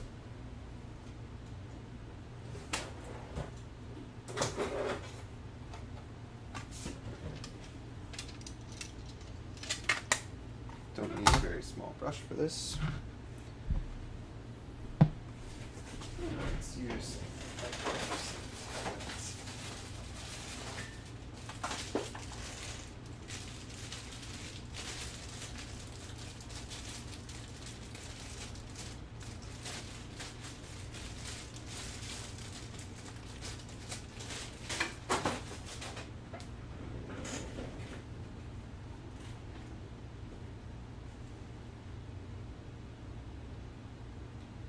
Nikita says, ooh, Egyptians. I remember pitching a Mordheim campaign where it would all take place in a doomed city in Kemri right before the assault of Nagash, back then only starting his gig. That sounds really cool. I think that skirmish games in various settings is a great idea. I saw some people running a Mordheim campaign that was in like a temple city in Lustria, and that was really cool. Bill Making Stuff is in the chat. Welcome, Bill. Here for good vibes. Came to the right place.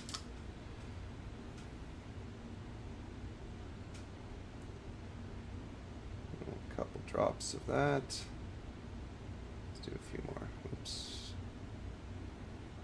Okay.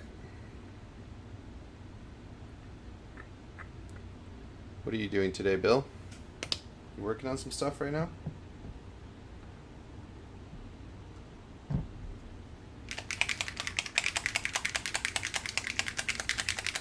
Joe P says hashtag free Bill.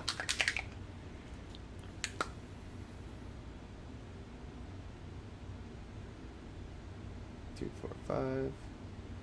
Okay, we have an approximately 50-50 mix of Guilliman flesh and snakebite leather contrast paint. We have 2 dirty pipettes that I'm throwing unceremoniously to the side. And let's see how quickly we can paint some Egyptian archers.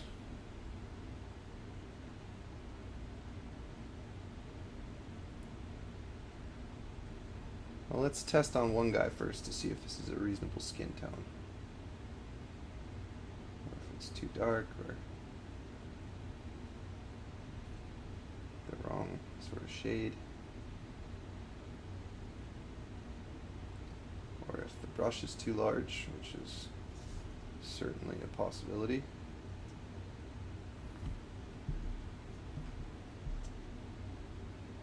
Bill is finishing an edit. Very cool. I'm going to go back to editing when I'm done this stream. I also have an edit to finish, and then a couple builds on the go.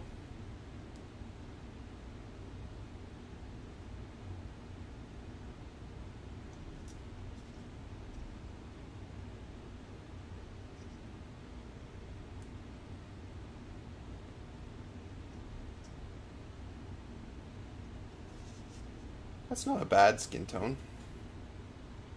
It's maybe a little bit too brown. I suppose this guy would get a lot of sun. It's maybe too almost yellow. Gonna have to think about that a little bit.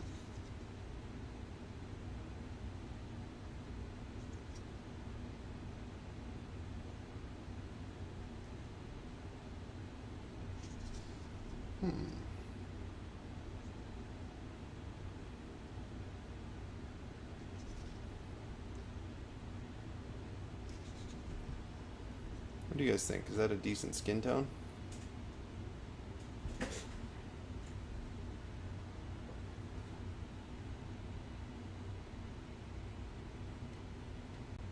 Oh, I see what's going on. Okay. That should be better footage.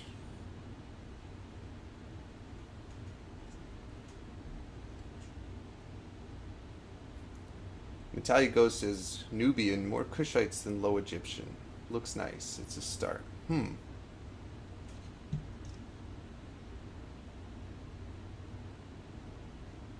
Kushite than Low Egyptian. You know what? I'm going to do one more guy with this color, and then I'm going to mix a slightly different color. And they'll have some varied skin tones. Let's try that.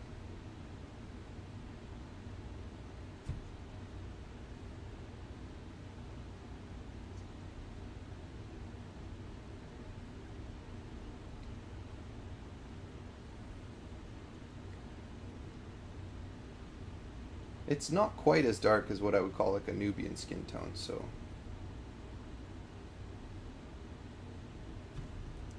not sure, maybe it's the way it reads on the camera.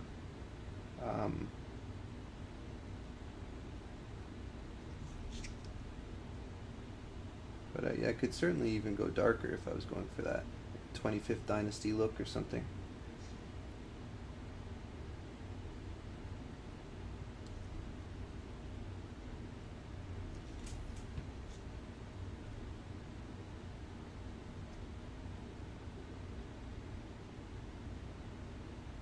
Do we have any history buffs in the chat? I mean, I know I'm not...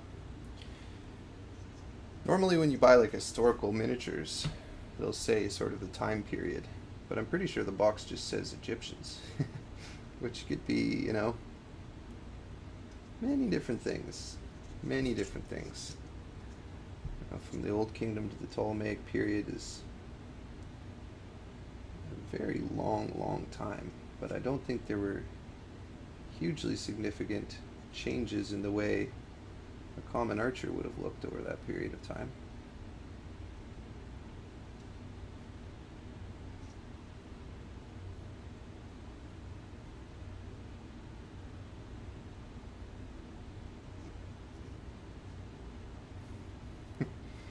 Bill making stuff. You need dad advice? I'm here. Give up. Is that your dad advice? It's a little bit early for me to give up yet.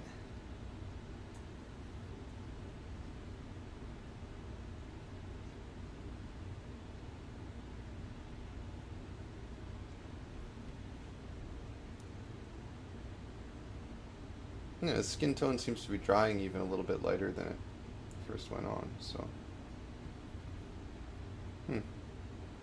It looks decent. Joe P says, are these minis 25 millimeters? They're 1 to 72, according to the box. Let's zoom that out a little bit so we can see. This is the box that I'm painting from, Caesar Miniatures, Egyptian Army. You can see we've got the pyramids in the back. Actually, no, I was going to draw some conclusions about when the time period would be based on the pyramids in the back, but that's very difficult to do. So, the pyramids were constructed around 2500 BC. And they were covered in casing stones of white Tura limestone. I'm talking about the Great Pyramids at Giza. So there's actually a lot of pyramids that aren't those, which could easily be these, which is why this doesn't necessarily apply. They were covered in a white casing of fine Tura limestone, which they don't appear to be here. The casing stones were removed, I think, like 1,000 years ago. Maybe even in Ottoman times. So anyways, that's just completely speculative. It's just an illustration that they didn't overthink, so I shouldn't overthink it either.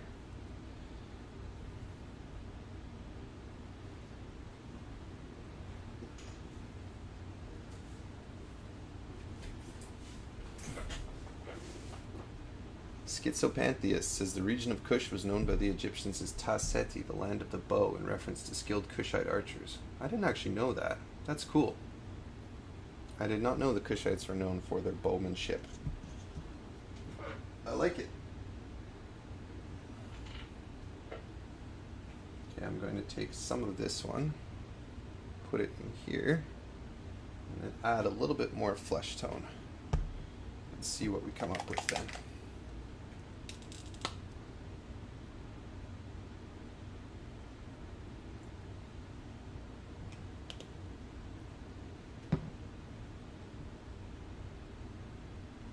Mr. LGD UK says if they've got bows, you're probably looking at a minimum of 1,000 years later than the early pyramids. Really? Bows were introduced to Egypt in around 1700 BC. Really? I did not know that.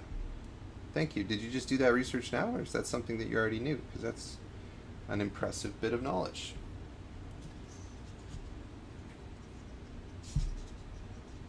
I would have thought bows would be...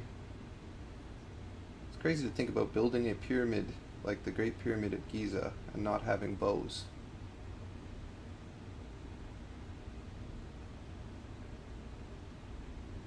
So what did they use? Slings?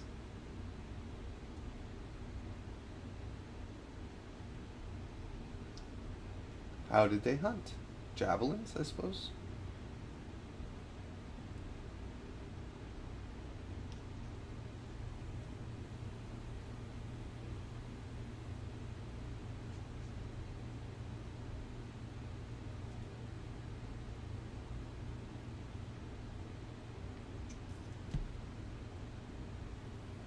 Just looked it up.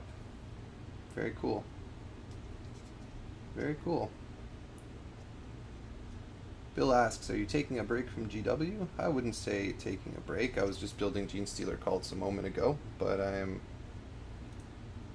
diversifying, I suppose you'd say, the miniatures that I paint. I've always liked third-party miniatures. And not even third-party, just different miniatures. This is kind of one of the first times that I've painted something at a different scale. And it's kind of fun. Just brushing in skin tone quickly. So that's slightly lighter. Somehow ended up almost even yellower than the first guy. But it's fine.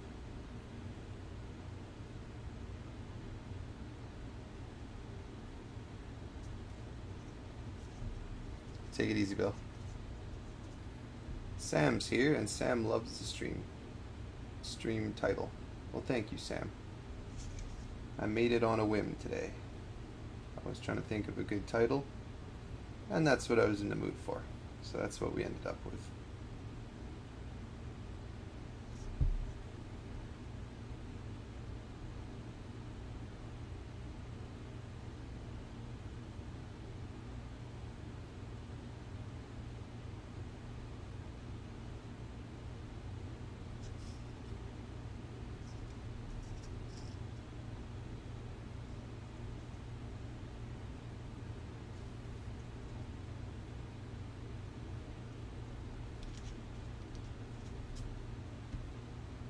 Oh, it was composite bows introduced in the 1700s. That makes more sense. That makes more sense. Composite bows is a different story. Composite bows, I think, are made of layers of laminated horn. Gives them a greater distance or something like that.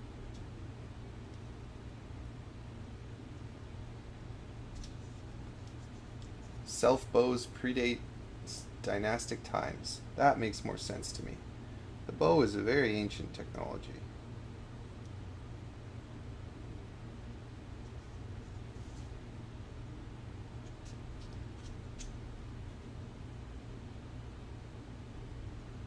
I've been learning a lot about Egypt recently, guys. And I have to say, it almost gets more interesting as I age, which is not everything, so that's pretty cool. When you can find something that you enjoy more as you get older, that's always a good thing.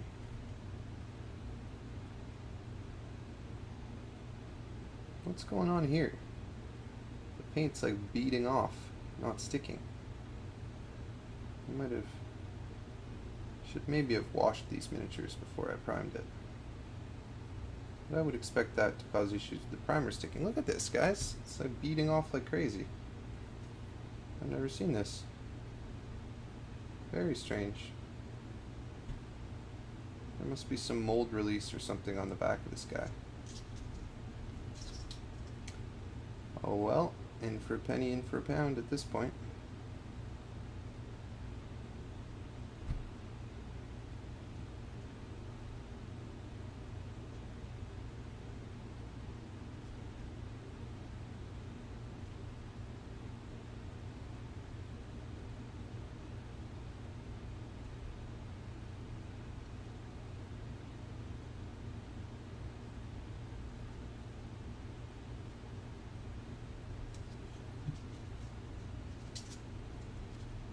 Rye Townsend says, are these resin? I don't think they are resin. I think they are some sort of cheap plastic. They seem more flexible, the plastic, than like a Games Workshop styrene. But I don't know exactly what kind of plastic they are. Maybe it says. Let's see. Nope. At least not obviously. I don't know. Not resin though. Not any resin that I recognize, at least.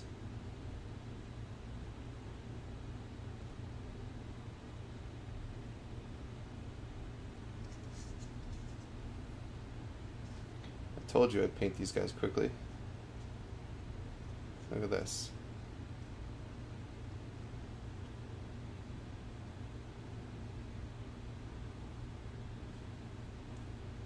That's what I love about contrast paint.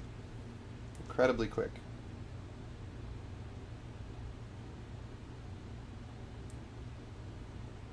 Has its niche uses that are tough to beat.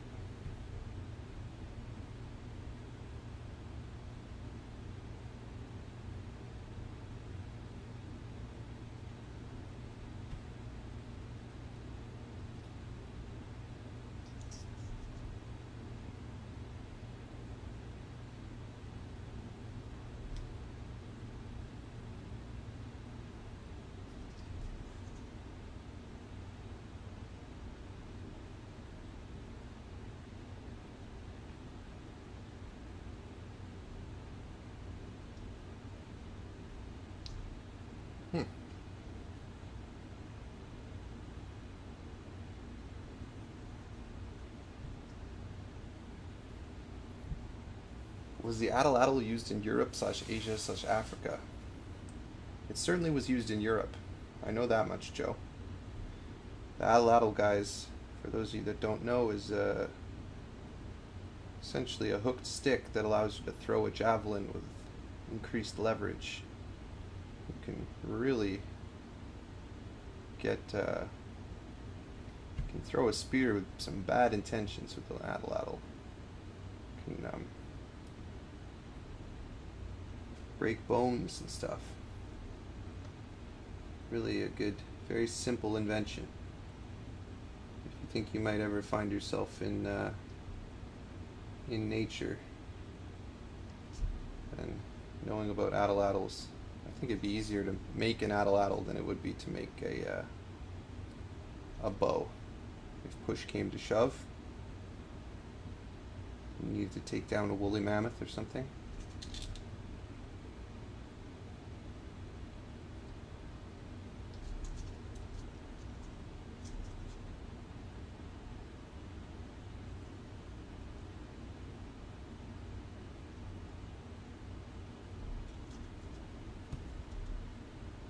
Oh, forgot this guy's feet.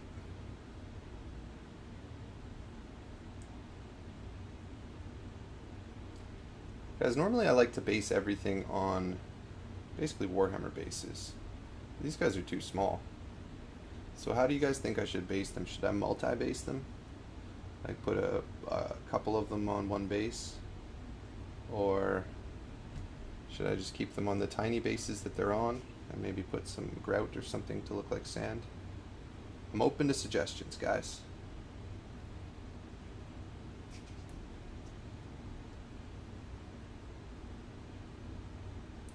Matthew Payne is in the chat. Hey, Matthew Payne.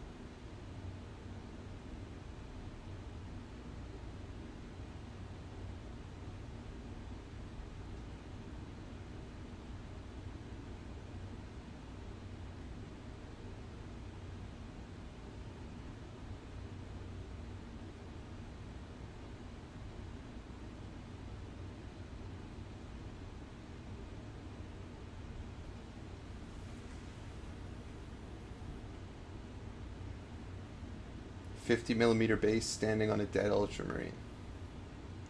That's a good idea. Michael Spitz is in class watching the stream. We got a renegade, folks. We got a badass over here. Damn, you're making me feel old. Back when I was in school, I don't think there were a lot of people that did live streams. Psychology class. It's a good class.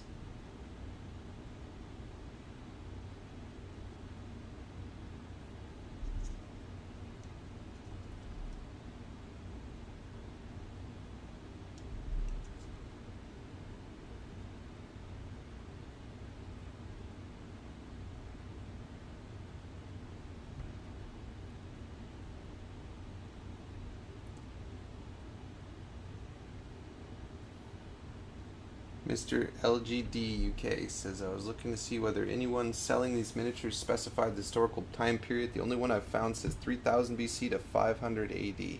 Yeah, that sounds about right. I mean, that's basically right up to the Ptolemaic period. So, I mean,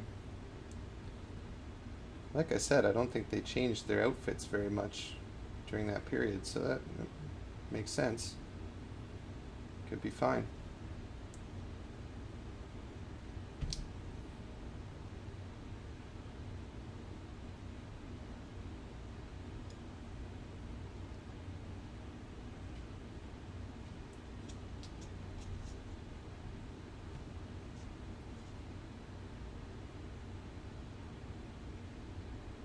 Crazy Crafter says, I like the individual bases with grout for sand. I like that too, Colin, but the only thing is, I worry about the stability of these guys. Because they're so small. Like, just the errant gust of wind might knock them over.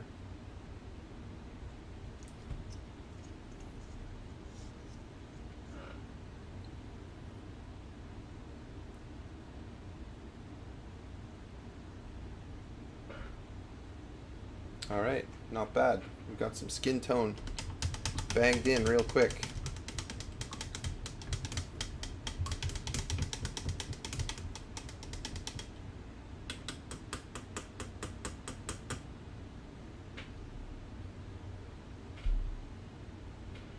Nikita L says, I like how Mantic does it. Round bases plus bigger bases that they slot in. Ooh, pennies. Joe P says use pennies. I might even use dimes. Dimes are even smaller than pennies.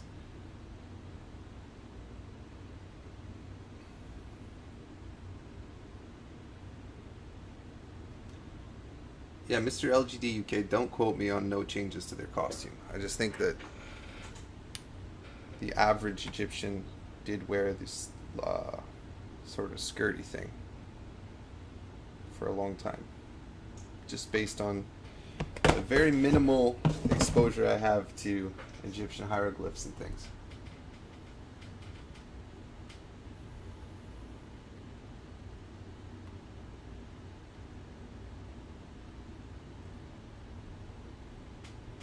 Gutshot Crypto says, paint like an Egyptian.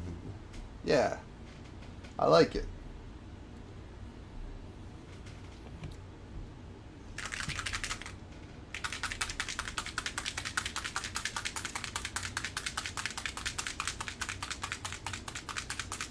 Joe P says the only issue with dimes is they have a ridged edge. Yeah, that's a good point. To stop all those people, those dastardly people who are clipping the dimes to devalue our currency. Like, I think that coin clipping wouldn't be an issue now that the currency is made out of, what is it made out of, like zinc and nickel?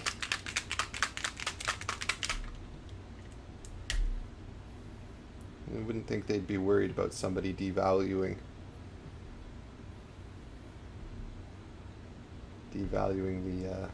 the dimes. You get a dime and it's only worth 9 cents because somebody's filed down all the edges and stolen some of the zinc. Let's see, is that a good bow color or is that too similar to the skin tone?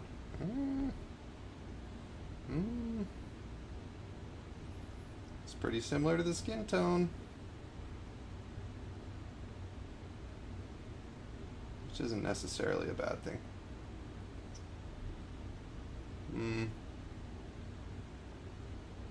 I'll just hit it with a quick highlight after. Bring it up even closer to a bone color. That's what I'll do. And I'll hit the quiver too. Quiver.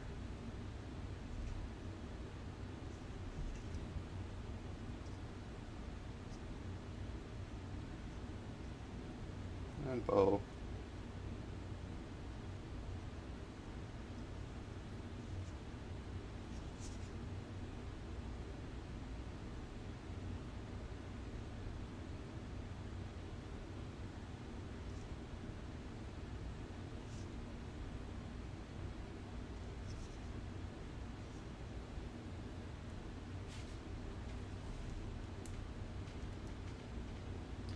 Gutshot Crypto says currency is made out of pure fantasy these days. That is exactly what I would expect somebody with the username Gutshot Crypto to say.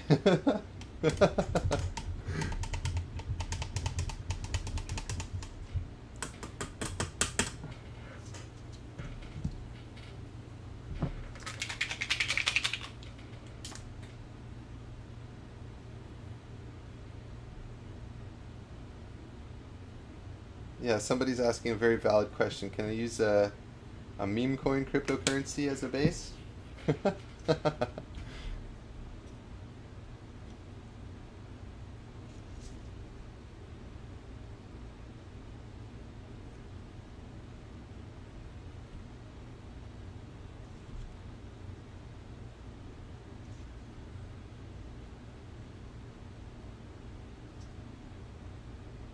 I wonder if the Egyptians had that issue of their money being devalued every time a pharaoh dies because, or rather, I guess their money would increase in value.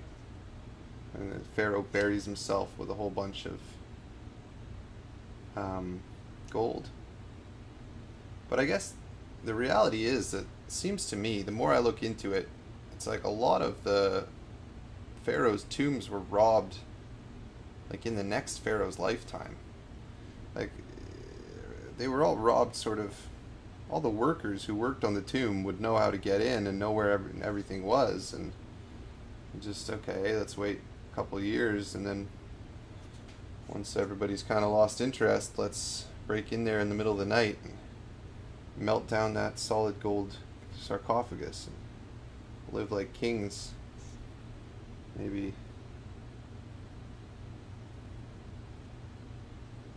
kind of a shame. I was also watching a documentary, and I might have mentioned this on stream before, but it was claiming that Tutankhamun's tomb was actually a hoax. That it was actually set up by Howard Carter from using the body of a crown prince and some of Nefertiti's funerary goods and some stuff from the Aten era. And I watched a video on it, and I don't want to say convinced, because I'm not sure I have the context and critical thinking abilities to discern that stuff, but pretty cool. It's worth watching if you guys are interested. It's on the channel Ancient Architects.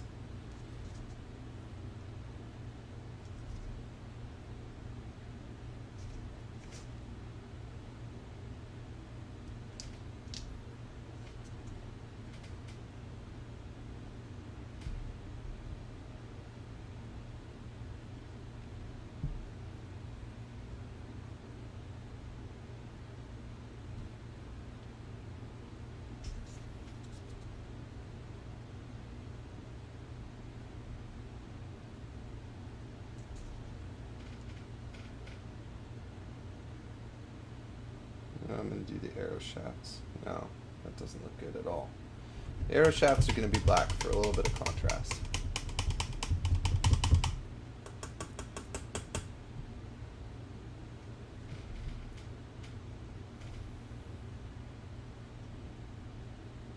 That does really lack contrast to the skin, but we'll come back and we'll fix that. Don't worry. Natalia Ghost says red and green were ordinary colors for some stuff in antiquity. I believe that. My Tomb King's army has red bows, and it looks really smart, actually. Should have thought of that. Can always go back over it. Let's see.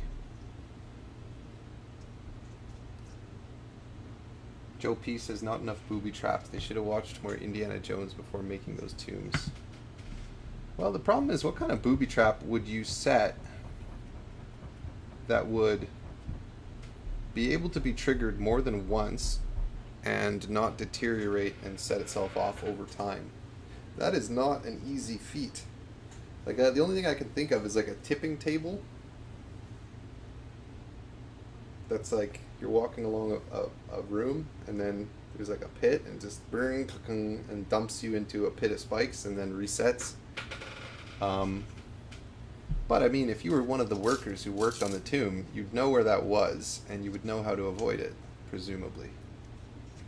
So, yeah. I was actually thinking like a faïence blue for the tips of the arrows, so I might do that.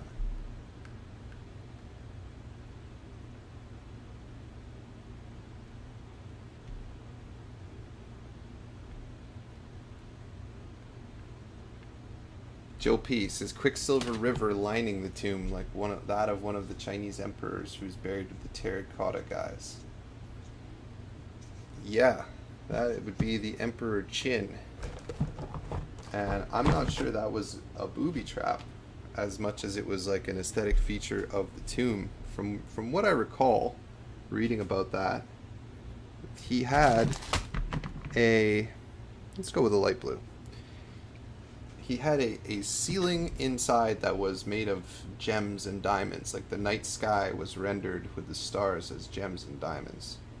And then there was a river of quicksilver below it.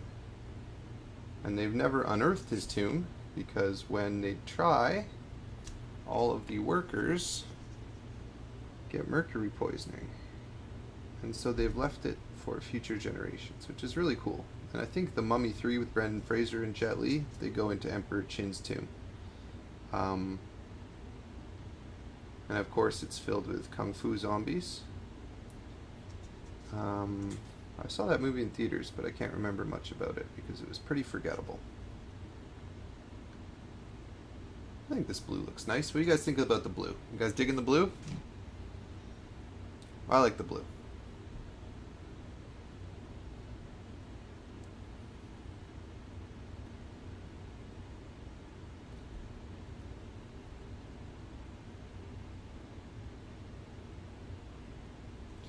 It's funny, I actually visited China when I was 18 years old with my family.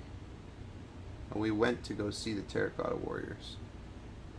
And another interesting thing about the Terracotta Warriors, guys, that I learned while we were there is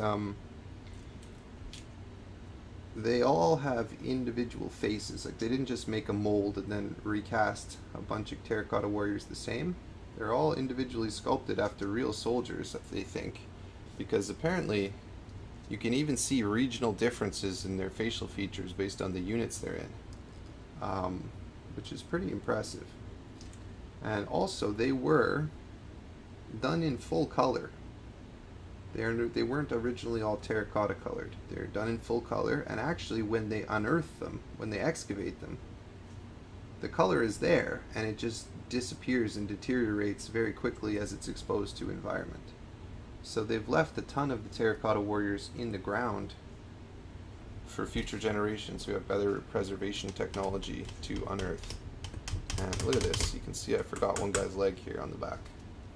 No good. Let's get it.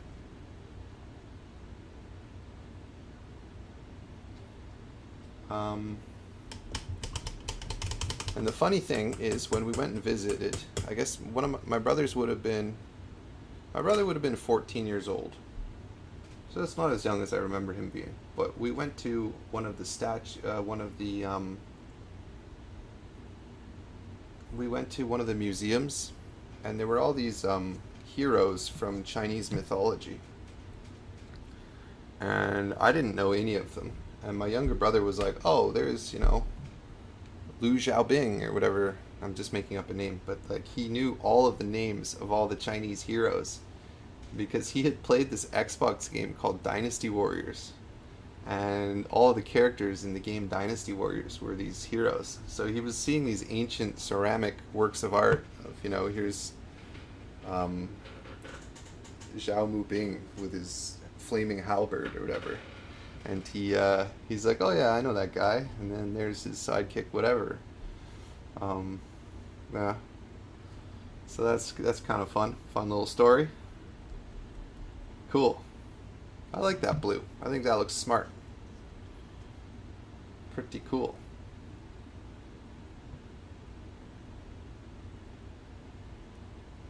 Wolf Zinka says boulder traps you in, blocks you off completely. No way in or out. Doesn't have to reset if you can't move it again.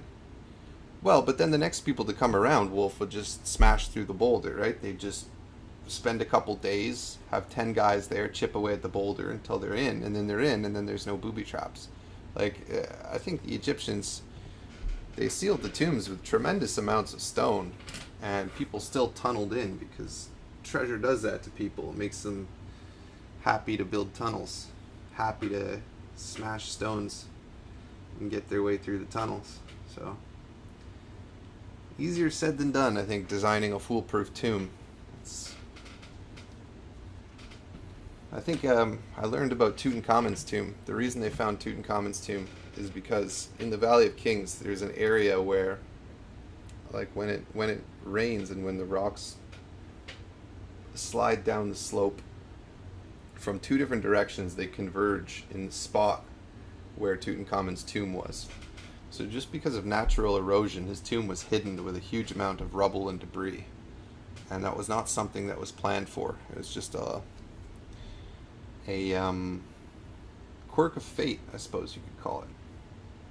Should I do red for the fletching? Oh no, that wouldn't make sense. It would make sense that all of the arrows on their bows would match the arrows in their quivers. Would that not make sense? I think that would make sense.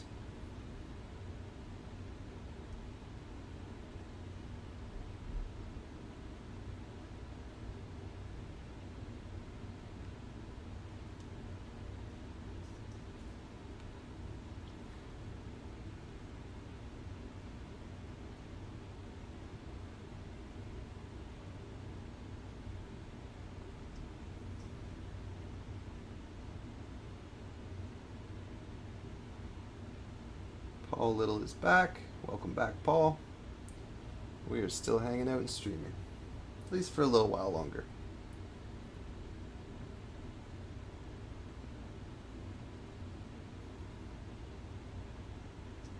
Crazy Crafter says he used to play Deadliest Warrior. There was a video game based on Deadliest Warrior? That's hilarious. I did not know about that. That seems like it'd be something up your alley, though. That's cool.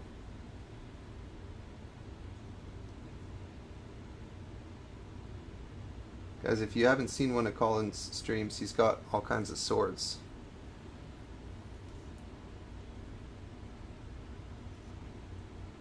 Arby's, the fast food chain, is selling D&D dice? What? That's wild.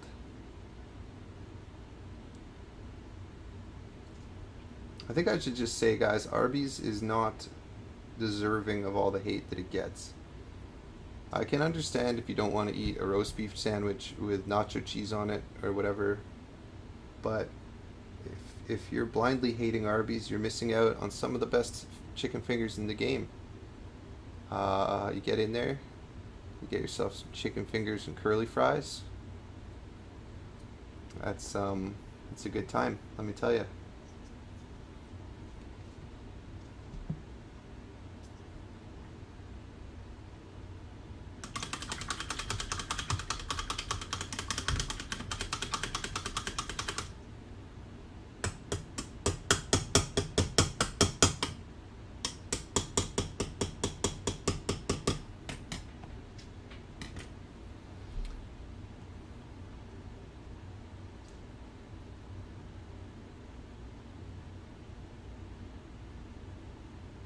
You know what? I am going to do some red details on these guys too.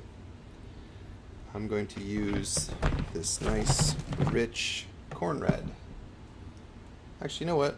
Let's try contrast paints. See if that works out. Let's try Blood Angels red.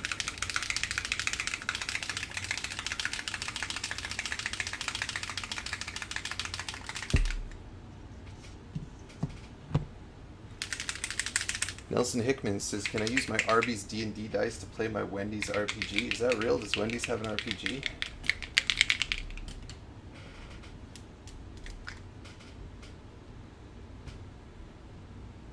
Is that a joke? I feel like that might not be a joke.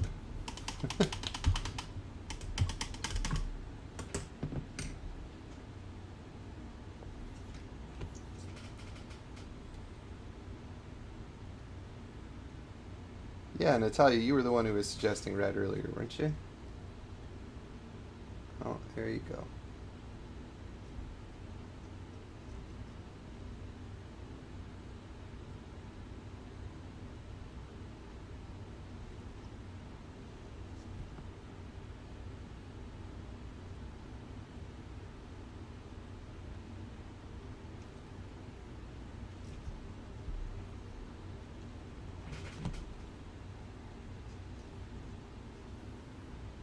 I feel like I maybe should have done this other way around, with the red on the feathers and the blue on the strap, on account of their contrast with the reddish skin tone.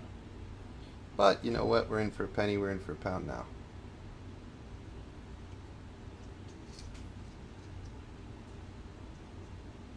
Yes, they do, they have an RPG. What on earth? Wendy's RPG.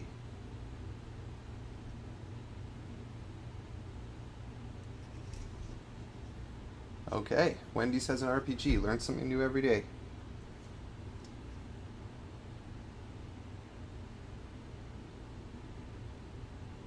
Has anybody played it? A D20 based RPG that you get buffs for eating Wendy's products. Is that real? That is just madness. I eat at Wendy's all the time. I really like Wendy's. And how did I not know about this? This is like the Gene Stealer called Limo all over again. You think you know what's going on around you until you start streaming and everybody starts telling you about Wendy's RPG and the Gene Stealer called Limo. And then you realize that you've barely scratched the surface in this cosmic experiment we call life.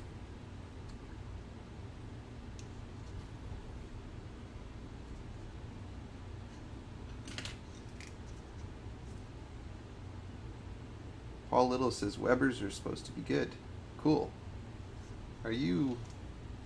Paul, I feel like Paul might have paused about an hour ago and is watching now and commenting in real time. Oh yeah, the baby is suing them. Yep. Paul's reacting to stuff we said a long time ago, guys. He's stuck in a time loop.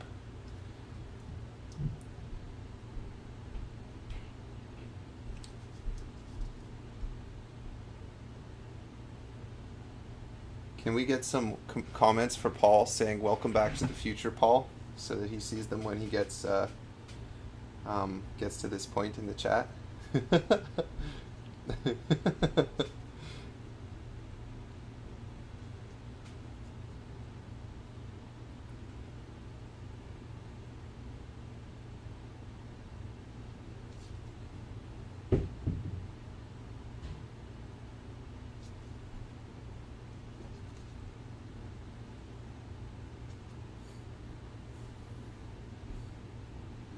Oh no, the timeline's converging.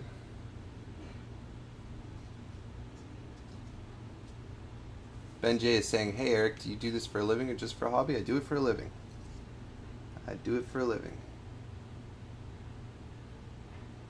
That is a recent development. I'm now doing this full time. So, trying to find ways to grow the channel, to level up. I have some other things I'm working on that are going to be pretty cool that you guys are going to see coming soon. That will, but yeah.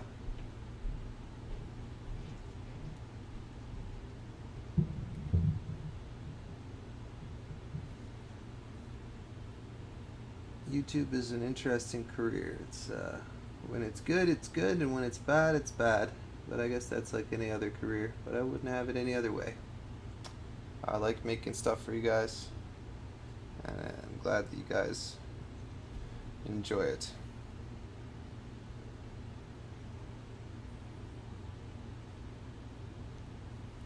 Ben Hostetter says, if this is your job, you should change the name from Hobby Workshop. Now, why should I do that? It's still Hobby Workshop. Eric's full-time job.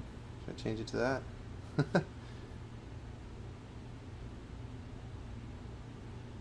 I don't know. I'm not sure rebrand is in the cards. I get mixed reactions about the name Eric's Hobby Workshop.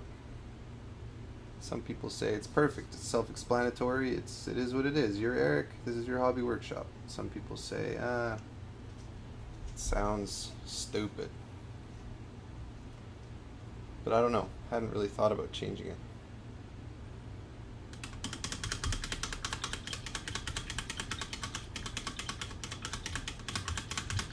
Eric's Employment Workshop.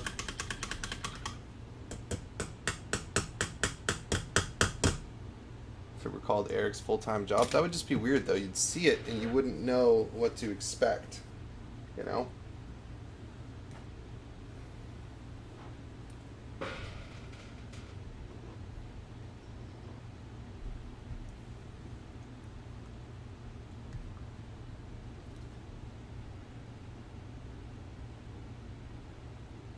Facility D20 is asking, any advice for small hobby-based YouTube channels that I wish I knew when I started? I don't know, not really, just kind of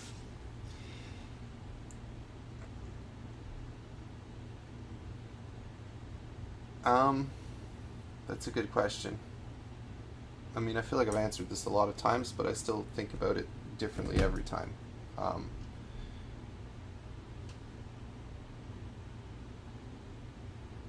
Obviously, there's going to be some experimentation with what resonates and what works for you, what kind of content you prefer making.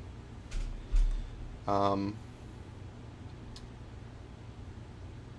I would say don't fixate on what you think you need to make, or try to replicate what you've made in the past that was successful. Because if you want to be growing, then you want to have successes that are larger than your past successes, which will mean taking risks and doing different things. I don't know, man. I think about that a lot. It's definitely not I don't think I have all the answers or everything figured out to the point that I'm in a great position to be giving advice, to be honest, which is probably why I'm hesitant to answer that question. But yeah.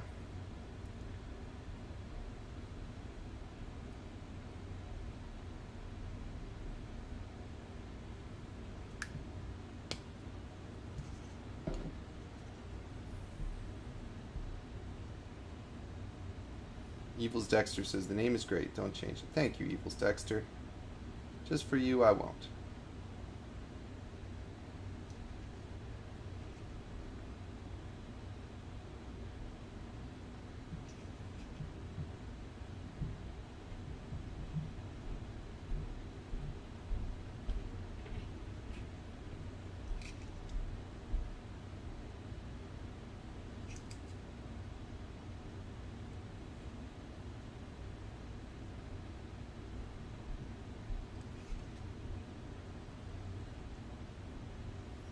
Yeah, I like that. That bow color looks a little bit better. Contrasts quite a bit better.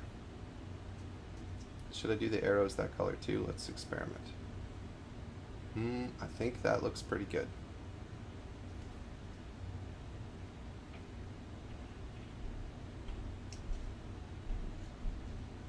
Yeah, I think I like that.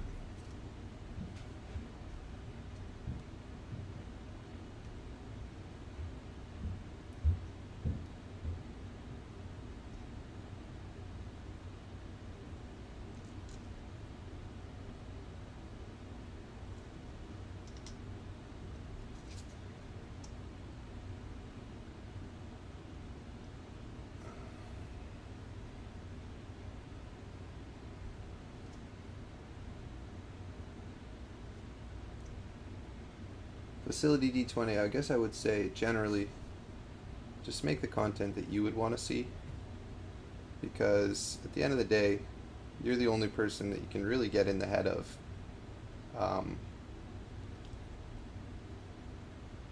And you know, I get advice all the time from my friends who don't even watch my videos, who say, you know, it'd be cool if you did this. You know, it'd be better if you did this. It's like, okay, but would you even watch that? Like, you know, everybody's got 2 cents to chip in, but at the end of the day,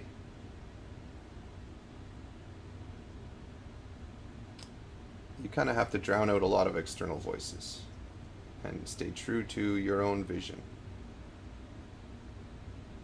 And you have to balance that with what your audience wants. I don't know, it's not all sunshine and rainbows, but it can be really, really great.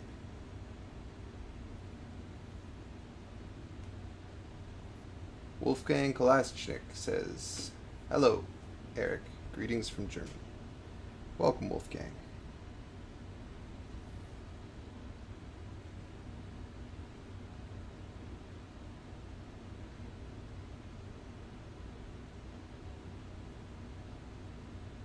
The Immersive World Crafter is seconding that I keep the name Eric's Hobby Workshop. It's not really on the table, guys. It wasn't. I wasn't planning on changing it, but thank you for the support.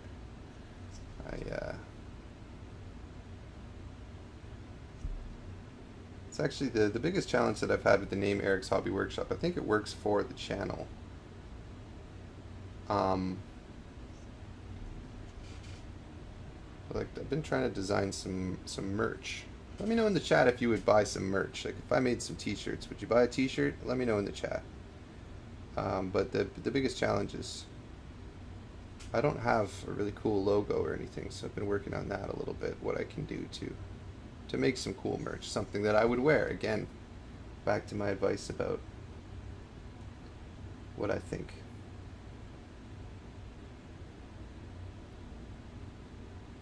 Yeah, I'd say try to be original. Try to make content that you would want to watch. That would be my advice.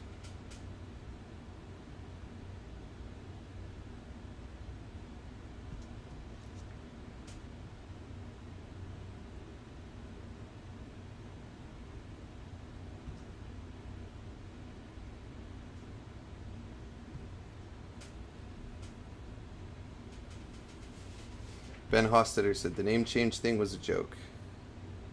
Eric's hobby workshop is absolute fuego. Well, thank you, Ben.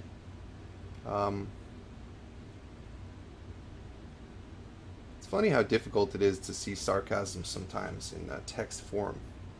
That's one of the things that's, you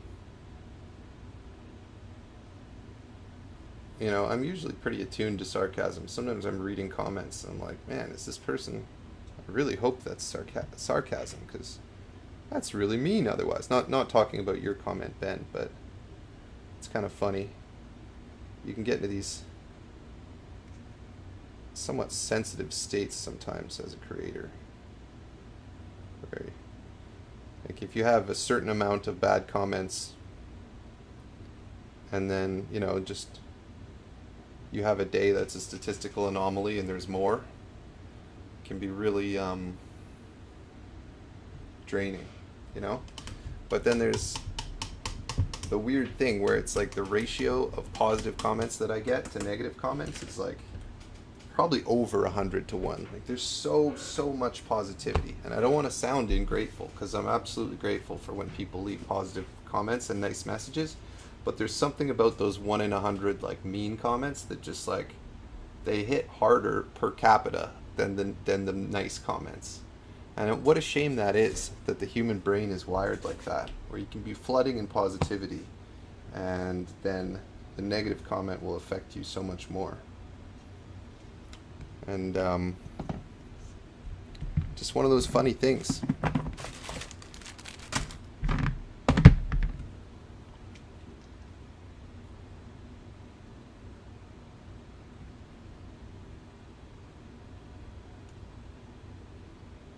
It's an interesting stream today. We got a lot of likes, but the concurrents are fairly low. Like the amount of viewers that are watching at once. Maybe because it's a more subdued stream and I didn't put a tantalizing title or something. I don't know. Maybe it's just a late summer, people are outside while they can, or maybe it's a busy day for a lot of people. These are the other things. Speaking again with my hat on as a YouTuber for aspiring YouTubers in the channel, is I know people make a big thing about how analytics is...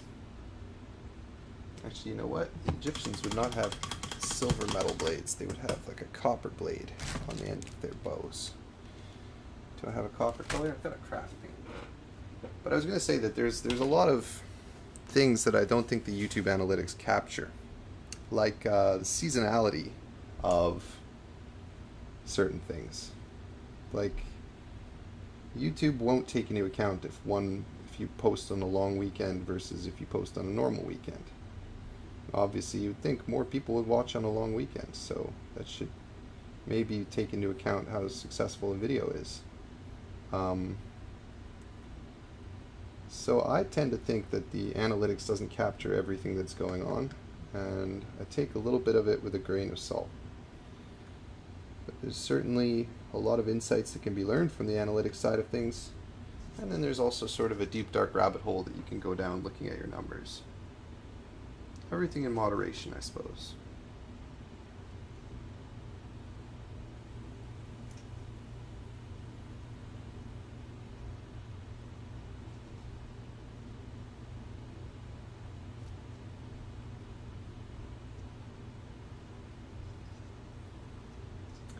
Hey, Josh has sent a super chat. Thank you very much, Josh. You're the first super chat of the day. I really appreciate that. Really appreciate that. Very kind.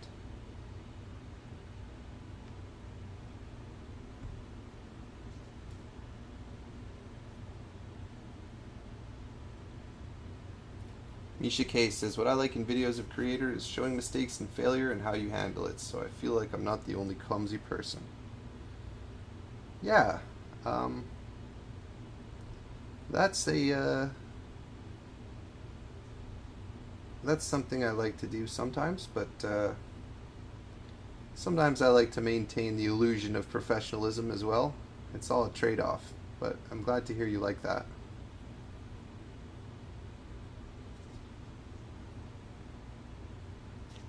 I didn't go to, art school or anything, so sometimes I feel a bit out of my element doing some of these things, but it's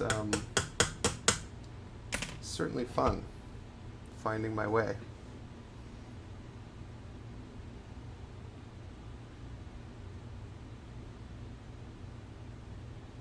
Nikita L says, it probably also depends on what sort of personality we're talking about. The only thing that keeps me from declaring every project a total failure is the engagement statistics. At the same time, my colleagues are seemingly immune to the stream of negativity every release brings, so it really varies from person to person. Definitely. There are definitely people who negativity motivates them. Like, what's the guy's name from Barstool Sports? Dave Portnoy.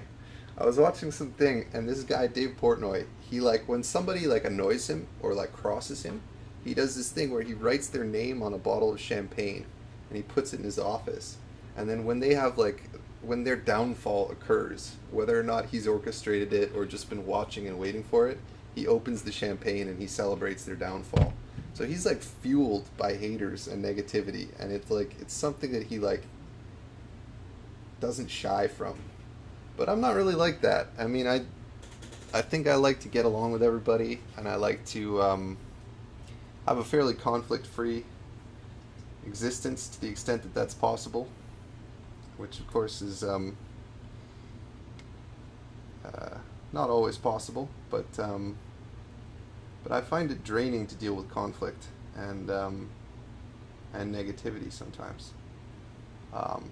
So yeah, it's definitely a personality thing as well. I think a lot of people handle stress differently, people handle disappointment differently, people handle negativity differently. And if you can handle negative emotion well, it's a really strong predictor for success. So it's something I always work on, because if you can make yourself bulletproof in the ways that you need to, then that's going to set you up for success. Because life will throw things at you, unfortunately.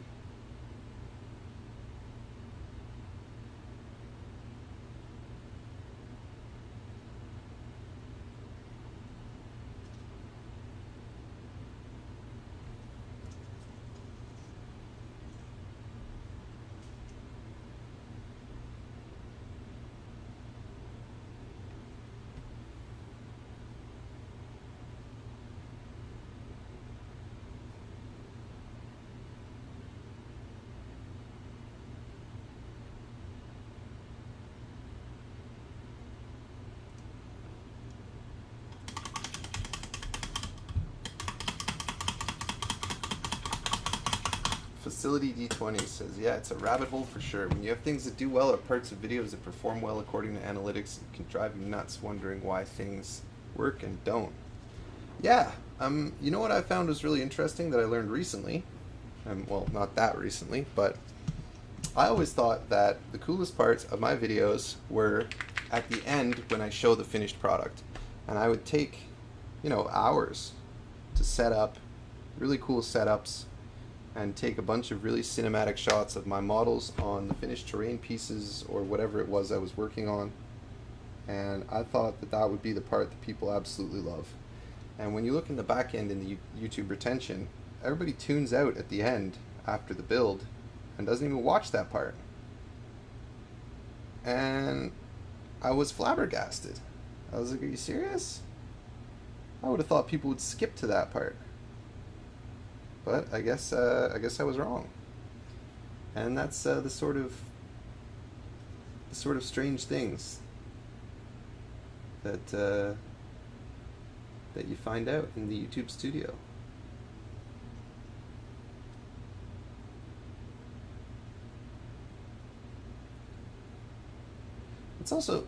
It's just a very strange sort of paradigm. I don't know if you guys, for those of you who don't have a YouTube channel, I'm not sure how interesting this conversation is to you.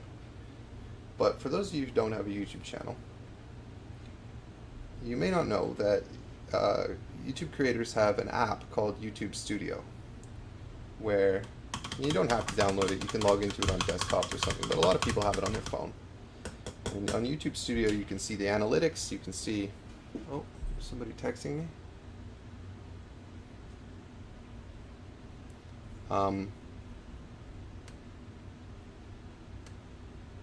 You can see analytics, you can see how your video ranks compared to your last couple videos.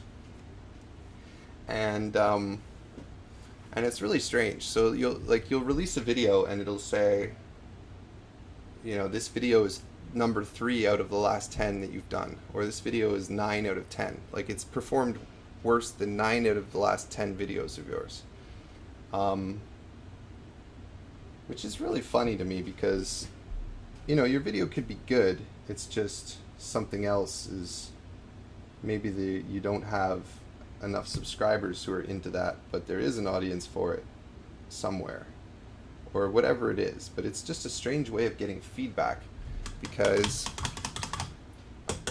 I try to imagine it in the context of another job. Like, if you submitted a report or something to your boss and he was like, yeah, this report's fine, I forwarded it to the client, but I want to tell you this report was only better than 3 out of your last 10 reports. This was 7 out of 10.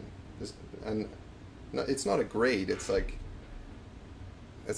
ranking. It's like this report ranks 7 out of 10 of your last 10 reports. Like, nobody would ever do that. Nobody thinks about 10 reports ago.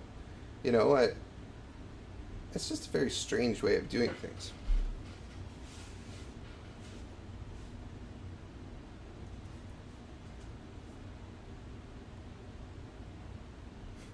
See, Patrick's in the chat. He says, I rewatch the beauty shots from your Mordheim showcase like once a week. Haha, don't stop making them.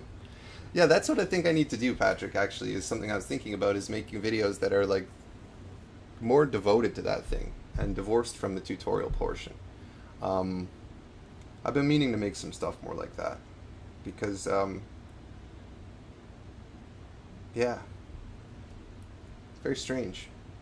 Trying to feel your way through with very few data points. I think it's in some sense it's a lot better to just kind of ignore a lot of that noise and just make what you think would be cool. See how it does. Because analytics driven creativity takes a little bit of the fun out of it.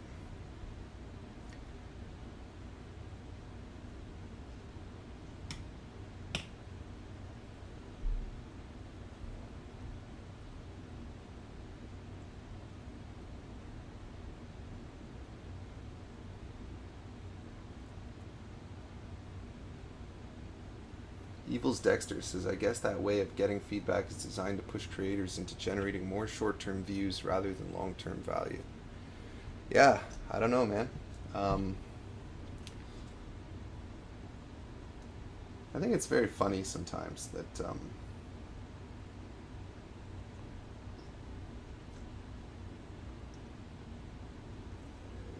we live in a fairly futuristic society compared to 50 years ago or so, but rather than our best and brightest minds designing flying cars, they've focused on how to hack the human brain to click and consume and buy.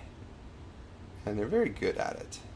And they're very good at making you do the click or the buy or the engage. But they're not so good at the making you feel self-worth sometimes and things like that. Which I would like to see some more of our best and brightest minds dedicate some technological prowess towards that. I think that'd be pretty cool. Because I think they'd be good at it. If the motivation was there to do it, I think they'd be good at it.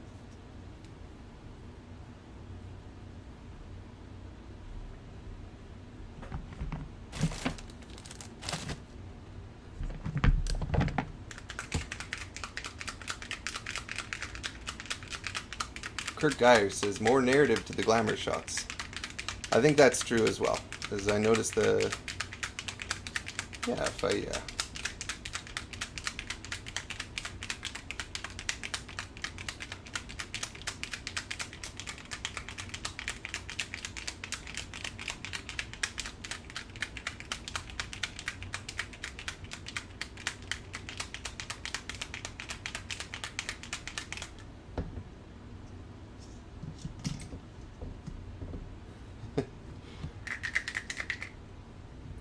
Roadkill Blue Trip Westfall says awesome t-shirt.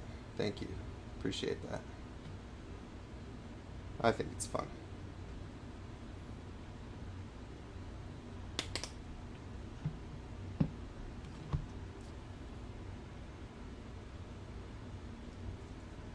So guys, I'm about to use what I think is my favorite contrast paint, which is white contrast paint.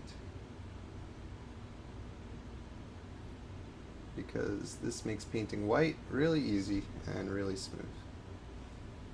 And sort of goes on gray, seeps into the cracks, and gives you sort of a nicely shaded, shadowed white that I think looks pretty good.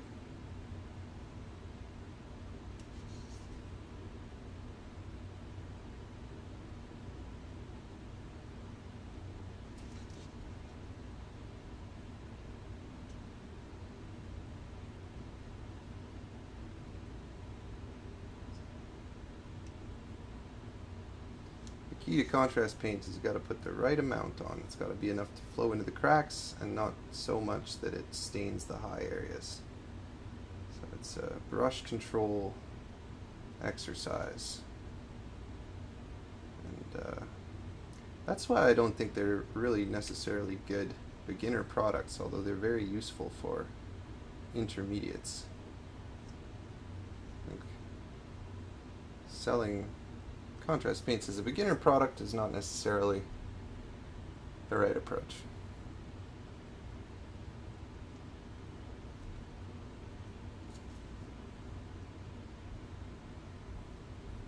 Roadkill663 says, evening, has Bill been binned yet? Oh, Richard Allison donated £5. Thank you very much, Richard Allison. Appreciate that. Very, very kind of you.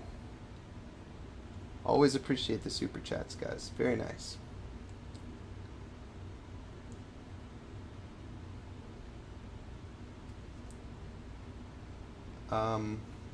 Sorry, where was I? Bill was not binned. He came in, he said hi. It was a very nice little visit, and then he took off to finish editing something, which actually I'm going to have to do in a few minutes here, because I have a video for you guys that I'm trying to finish up. And these guys I'm working on right now may or may not be a part of that. I cannot confirm or deny.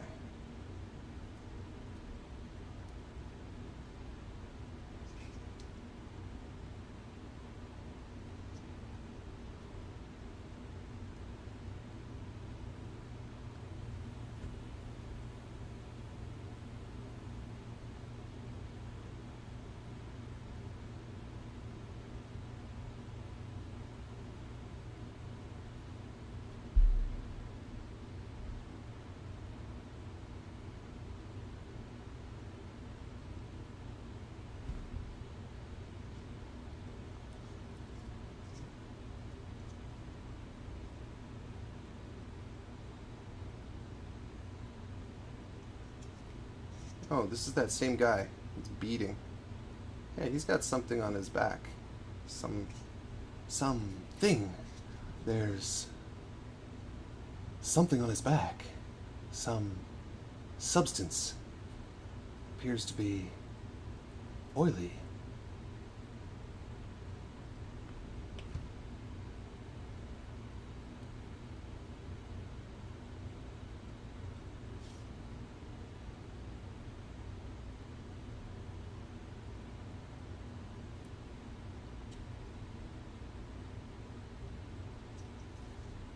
This is actually looking a little grayer than I would have liked. That's okay.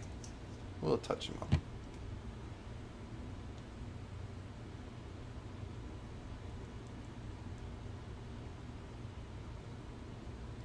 Oasis scratch build? No, it's not an Oasis. It's not an Oasis. You'll see. You'll see.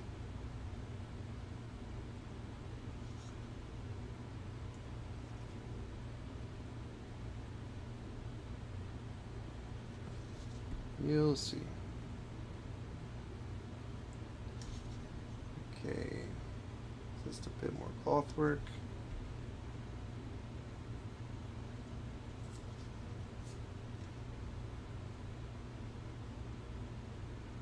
show them closer.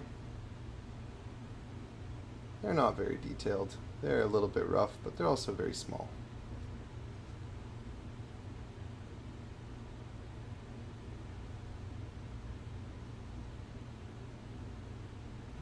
I'm going to wait for that to dry, and then we'll do a few little touch-ups, and that's the end of that.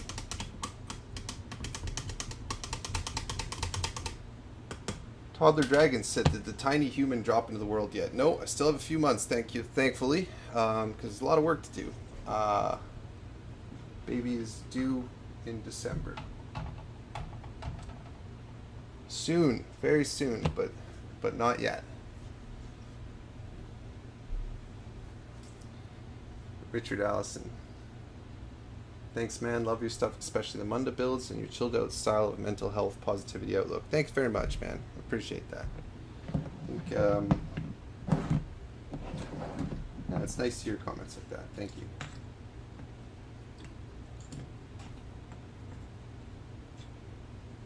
Is Eric's Hobby Workshop finally going historical? Well, a little bit. I think that's fair to say. Yeah. You know, I think a lot of my builds, especially my fantasy builds, I try to keep them grounded in history without being too specifically in any one period of history. But I think the best fantasy is grounded in history, and there's a lot of crossover there. So I have a Tomb King's army as well. I have a lot of undead Egyptian-looking skeletons and things. So am I going totally historical? Too soon to say. But you never know when the old C&D can come down from Games Workshop's headquarters saying, never use the word Warhammer again. And then I'll have to make Gundams, right, guys? Never. No, I'm kidding. I don't think that they're going to do that. I don't think they could if they wanted to. Because I think what I do is considered educational and fair use, and but I'm not an IP lawyer either. And if YouTube decides to side with a company like Games Workshop, then what's a humble creator to do, right? You never know. But no, I don't want to be in any position like that.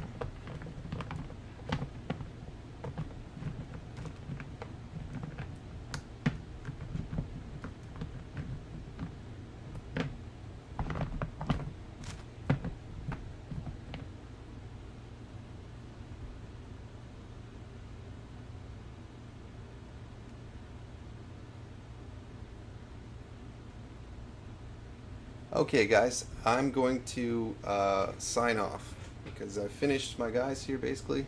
Oh, just got a super chat from Dr. Brown saying your video is invaluable for teaching my chimpanzee brain how to make in detailed terrain. Just wanted to remind you your work is always inspiring. Myself and many others appreciate you, brother. Very kind message, Dr. Brown. Thank you very much. Really appreciate that. Brightens my day to get a message like that. Really appreciate it. But unfortunately, I am having to sign off now because I need to get back to work on something else for you guys that I'm just about done. It just needs a final push, some editing, some other little sprinkles of detail, and we should be there. So yeah, thank you everybody for tuning in. I appreciate you guys being here, bearing with me as I painted these funny little historicals and built this Genestealer cult. Again, I haven't totally ironed out my streaming setup and or schedule, but that'll come, guys.